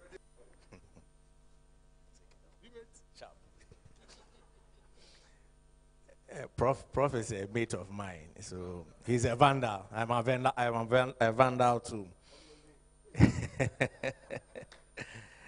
Sharp. I think the discussions here, a couple of things are clear. When the subject of digitalization, let me acknowledge Nananum. When the subject of digitalization comes up, the first thing we hear is that, why are we running away from the economy and pushing digitalization? The two are in sync. You cannot delink them. If you look at the unemployment ratio, it was mentioned during the panel discussion, graduate unemployment. And then again in the discussion, we heard of the opportunities that exist to even work remotely. Prof also shared a staggering stats about those who are removed from the digital space in the rural areas. 68% is huge. It's huge. So if you want to tackle employment, if you want to tackle job creation, if you want to tackle boosting the economy, you cannot remove digitalization from it. The Association of Ghana Industries, we have a sector. We have 23 sectors, and one of the key sectors of the AGI is the IT sector. And so it shows or it communicates how key it is. The other thing too is that no business today can function so well and touch a lot of lives without incorporating anything digital or IT into it. And so it's become a big part of us. When I started working as an intern in the media, then it was difficult to even record or do interviews. We were carrying big recorders all over the place. Today it's become very easy to do programs, edit and all of that. DJs were carrying huge CD bags. Today you don't need CD bags. So the world is moving at an incredibly fast pace, and our people need to catch up with that. So I thank the Ghana Digital Innovation organizers, particularly Duapa Workspace, for bringing this session, or for bringing at least attention to this. And for those of us at the AGI, we are very happy and we commit ourselves to this. And then for our students particularly, today if you fail as a student, then you are not serious. Prof is here. We were the first batch of students that did 10 subjects at the BEC. We did 2.5 years, the first 2.5 years at SSE then. Don't look at me and think I'm an old man, SSE then. But then past questions were difficult to come by. Even resources, the hard copy ones were difficult to come by. These days you go to the internet, you have all the resources.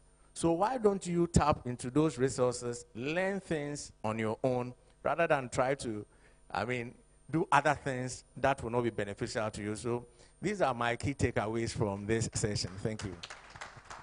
So amazing. Let me do two more. And then, oh, please join me here. All right, so you mention your name, you tell us where you're from, and then what you've learned so far. Good afternoon, ladies and gentlemen. My name is Inshaba Bakrantin, and I'm from the Upper Workspace. Okay, so today, we didn't know a lot of things, something like the gig economy, letting it be a community to all. And then I think it's very profitable to the Ghanaian society, and we all have to embark on it. And then, by virtue of what Walton showed us, I've learned a lot, and I think I'm going to use it in my daily life. Thank you very much. Oh, what school do you attend? I'm done GHS. Intercrabbe GHS. Greater Height. I am your cross JSS. In school, no boys know your essay.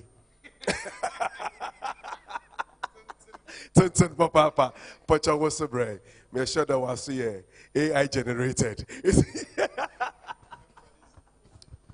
Good afternoon, ladies and gentlemen. I go by the name Kelsey Clever Corn from Diapa, and today I've met a lot of people. And what the professor said about children abusing studies and using the AI, well, children are supposed to use AI, because back then we were chewing books and 1 + 1, 2, then 5 + 5, those stuffs. That was then. Now we are going to a modern world where we use AI. So it's like we have to use AI. It's like, because it was then, like we are now moving. Like in front, like okay, so China, for example, like children are from KG learning programming, and here you want us to do 1 + 1, 2 + 2. It won't work. Because like they are moving forward. It's like you understand, you are moving forward. It's like that's what I want to say. All right. Oh, now so banana mundo AI generated. All the same, you are being told to use it well. That is the most important thing. Else, the same good tool will harm you. You understand? All right. So, my darling, please join us. We have my friend over there. Would like to tell us something. Your name, please come forward. Bruno Atama, catch an army here, Cassan. Catch a Bruno. Yes. Brian Chenwaha. Anta one can chen. Now, so, yeah, AI. Okay. Oh, come join us. So, it doesn't matter. And say your name and what you've learned so far, where you're from. We'd like to know more. Okay. So, my name is Ali. I'm from Germany, and I'm interning at the Social Entrepreneurship Hub here in Ghana, in Takoradi, yeah. And yeah, also what I've learned here, like due to globalization, digitalization, I also had the chance to, for example, to get to know what is happening here, and which also, yeah, made me come here in the end and to intern and to have also in, yeah, international collaboration and having meaningful impact. Wow. Thank you. Wow, that's a beautiful one. Okay, my darling. Okay, thank you very much. My name is Bridget, and my company's name is Learning Time. So, Learning Time, we have this fantastic early learning program for younger children to study in the home, which helps with their brain development. So, when we come to Learning Time, we are actually also against AI at the ages of 0 to 4 years. Yes, so what I've learned today is that if you are sitting here and you don't have a work to do, honestly, you are doing a great disservice to yourself. We are in a generation that a lot of work is always around us, but we are not taking advantage of it. And then we are not ready to move out of our comfort zone. A lot of network has been built here. Kindly look around, connect with new people. If you came with somebody from the house, please, after this place, don't just stick to that person. Exchange contact numbers with new people, and then you can never tell what is going to come out of it. And Learning Time, we have job opportunities for the younger ones who are ready to take up some challenges. You can work remotely. So please, after the program, kindly see us at our standing here. Thank you so much, and then have a great day. Nana work. Okay, so this will be our last, and then I'm done. Thank you very much for this opportunity. So my name is Claudia. Actually, this is my second time coming for a program like this. And what I really learned was when the regional minister was here talking about the fact that we should learn to collaborate with each other. Okay, don't think that, okay, I'm okay on my own. I mean, you can collaborate, or he said, he made a statement that collaboration is what will help you to achieve your goal if you will learn to collaborate with other people. And one more thing I learned was the talk show, okay, on the gig. If he said that they made mention that if, so far as you're not working in a bank, okay, and you have other stuff, I mean, you're working in a flexible company, you can add the gig to it, so you can be earning from here as well as the other aspects as well. Okay, and as I'm standing here, I'm representing Ready Rent, so we have our stand over there. So we are like a digital platform that connects property owners with individuals seeking for rentals. So we have, we are into accommodation rentals, we are into car rentals, we are into event space, chairs, canopies for events. So if you want to, you want a place to rent, we have a platform that you can go and place your order. If you are a property owner, you want someone to, if you are a property owner, you want your property to be rented out or to be sold, you can come to our platform, you enlist your properties on our app, then we can help you with that. Thank you very much. Thank you very much. And we also able to ask Solly for the adverts. Thank you very much. My name is Victoria Akins. I'm a student of University of Cape Coast, reading Bachelor of Science Economics. So I came in the capacity of coding ladies, and today, from the submission from the Dean, I want to talk about ethical use of AI. So we are humans and we are using AI. AI suggests models that people are building or we are building ourselves. So we can be conscious about how we use it. You are the human being that have conscience. It's a model. So you have to decide when to use it, how to use it, and how it will affect your life. And as students, we will give out the best result expected of us. Thank you. Thank you very much. It's been interesting, I'm sure. So interesting. I still have 2 more shirts to give away. But let me go to Nana Ekwakodu the second. Mara, my queen mother. She's my mother and my queen mother at the same time. And then before Ebeka Sanon, my Yama Doc and Kabibi. Doc is representing the mother. Nema Meyer, the chief of Isipon, Nana Kofi Ebuna. That's right. In Tottenham Hano, she is in the capacity of the mother. Into Onanya, Yamano, Bernano Sonka Baby Kakra before, and I will say something. Doc. Thank you very much. I think I want to speak a little bit about what Ms. Pfizer spoke about cybersecurity, about privacy. The internet is very vast. You leave your digital print on whichever site you visit. So when there's a pop-up and it looks interesting, don't just provide your information. They will use it against you. There are a lot of sites that are able to sell your data.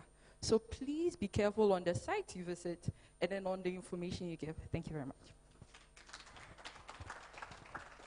All right, so Yankona Nanum na Yanyin na Ekwakodun's community and Sordo. You will all be surprised. Queen Mothers, nationally, we've gone digital. Now we don't write letters to invite us to Accra for our national meetings. We do it all digital. Yes. Yes. Yeah. What are you?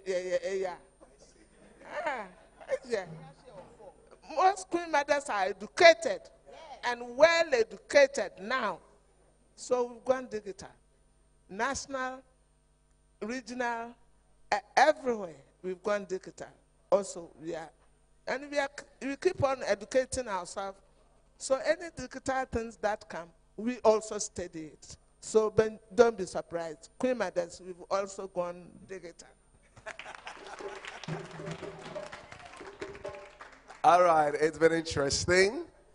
We would ask the cultural troupe to give us some short performance, but this is what we're doing.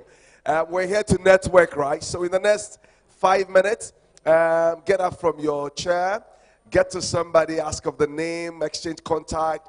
We still have an exhibition in place. Just find out what you're doing. You can take the numbers. Let's stretch a little before we bring it to a close. Let me also remind you that we have our last item. So in the next 5 minutes, let's talk to ourselves. Talk to somebody. Exchange contact. Very much important.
All right, thank you very much.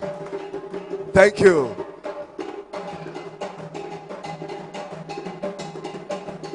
Okay. Please be seated. Let's bring the whole program to a close. Mr. One moment for my hand. I am put for Damara.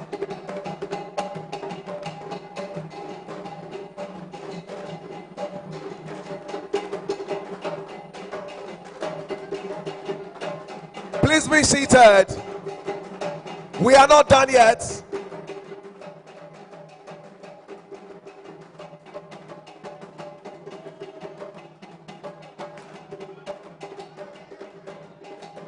All right, thank you very much, Cultural Troupe. Thank you very, very much.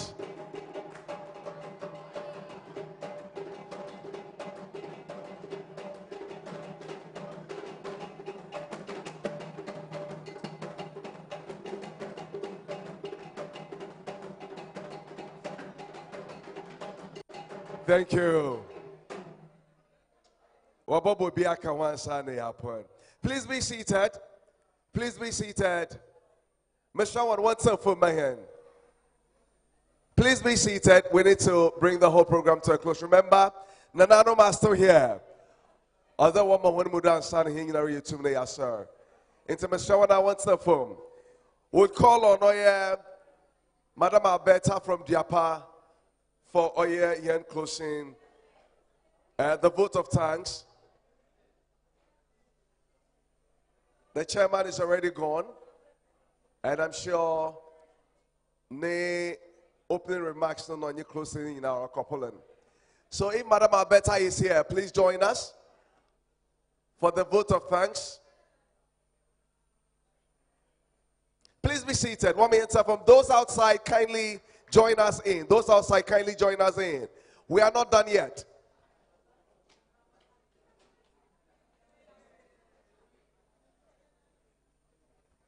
We also have lunch for you.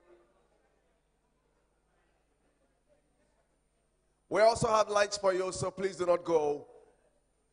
Please be seated. When I was in a one, once na phone, man. Obi answer phone. Obi answer phone. We don't want to see anyone standing. Obi answer phone. And those outside, kindly join us in. Thank you very much.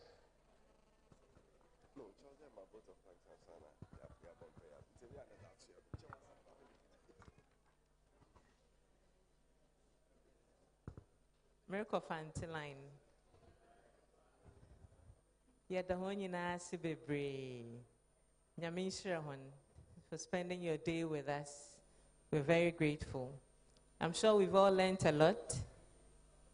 Yes, and Makade Eberie, you will really know that the best is in the West.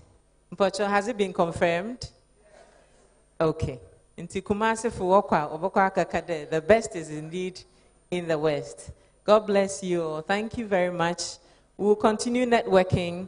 We will send you an evaluation link, so that you give us feedback on the sessions and any other thing you have, anything you are doing that you couldn't get the chance to talk about, so that in future programs we can invite you.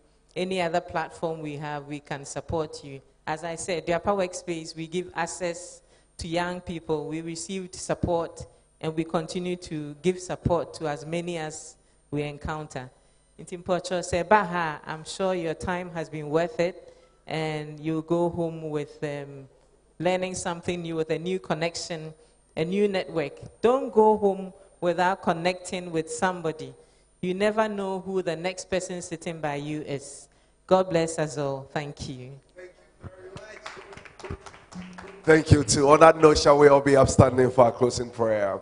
But before the closing prayer, shake the person sitting next to you and just tell him, God bless. Tell him or her that God bless you. Please, if you have not taken the number yet, take the number before we leave. Take the number. Actually, I want to see you exchanging numbers with someone. Exchange contact. Exchange contact. Exchange contact. You see, we are networking for everything. We are networking for everything. For business, for everything. So exchange contacts, right? It's very much important. Very much important. It's been awesome, I must say. Let's bow for a prayer. Let's bow for a prayer. Let's bow for a prayer. Father, we began with you. And indeed, you've brought us to a successful end. We're so grateful. As we're going to our various destinations, Father, carry eggs on your wings and send us to our various destinations in peace, but not in pieces. We thank you so much for everything you've done for us in Jesus' name. Amen. God bless you. God bless you so much. God bless you. We also thank our partners for supporting us. It's been awesome. So we have a lunch pack for you. I'm sure the ushers will help us know how we can get them. Thank you and God bless you.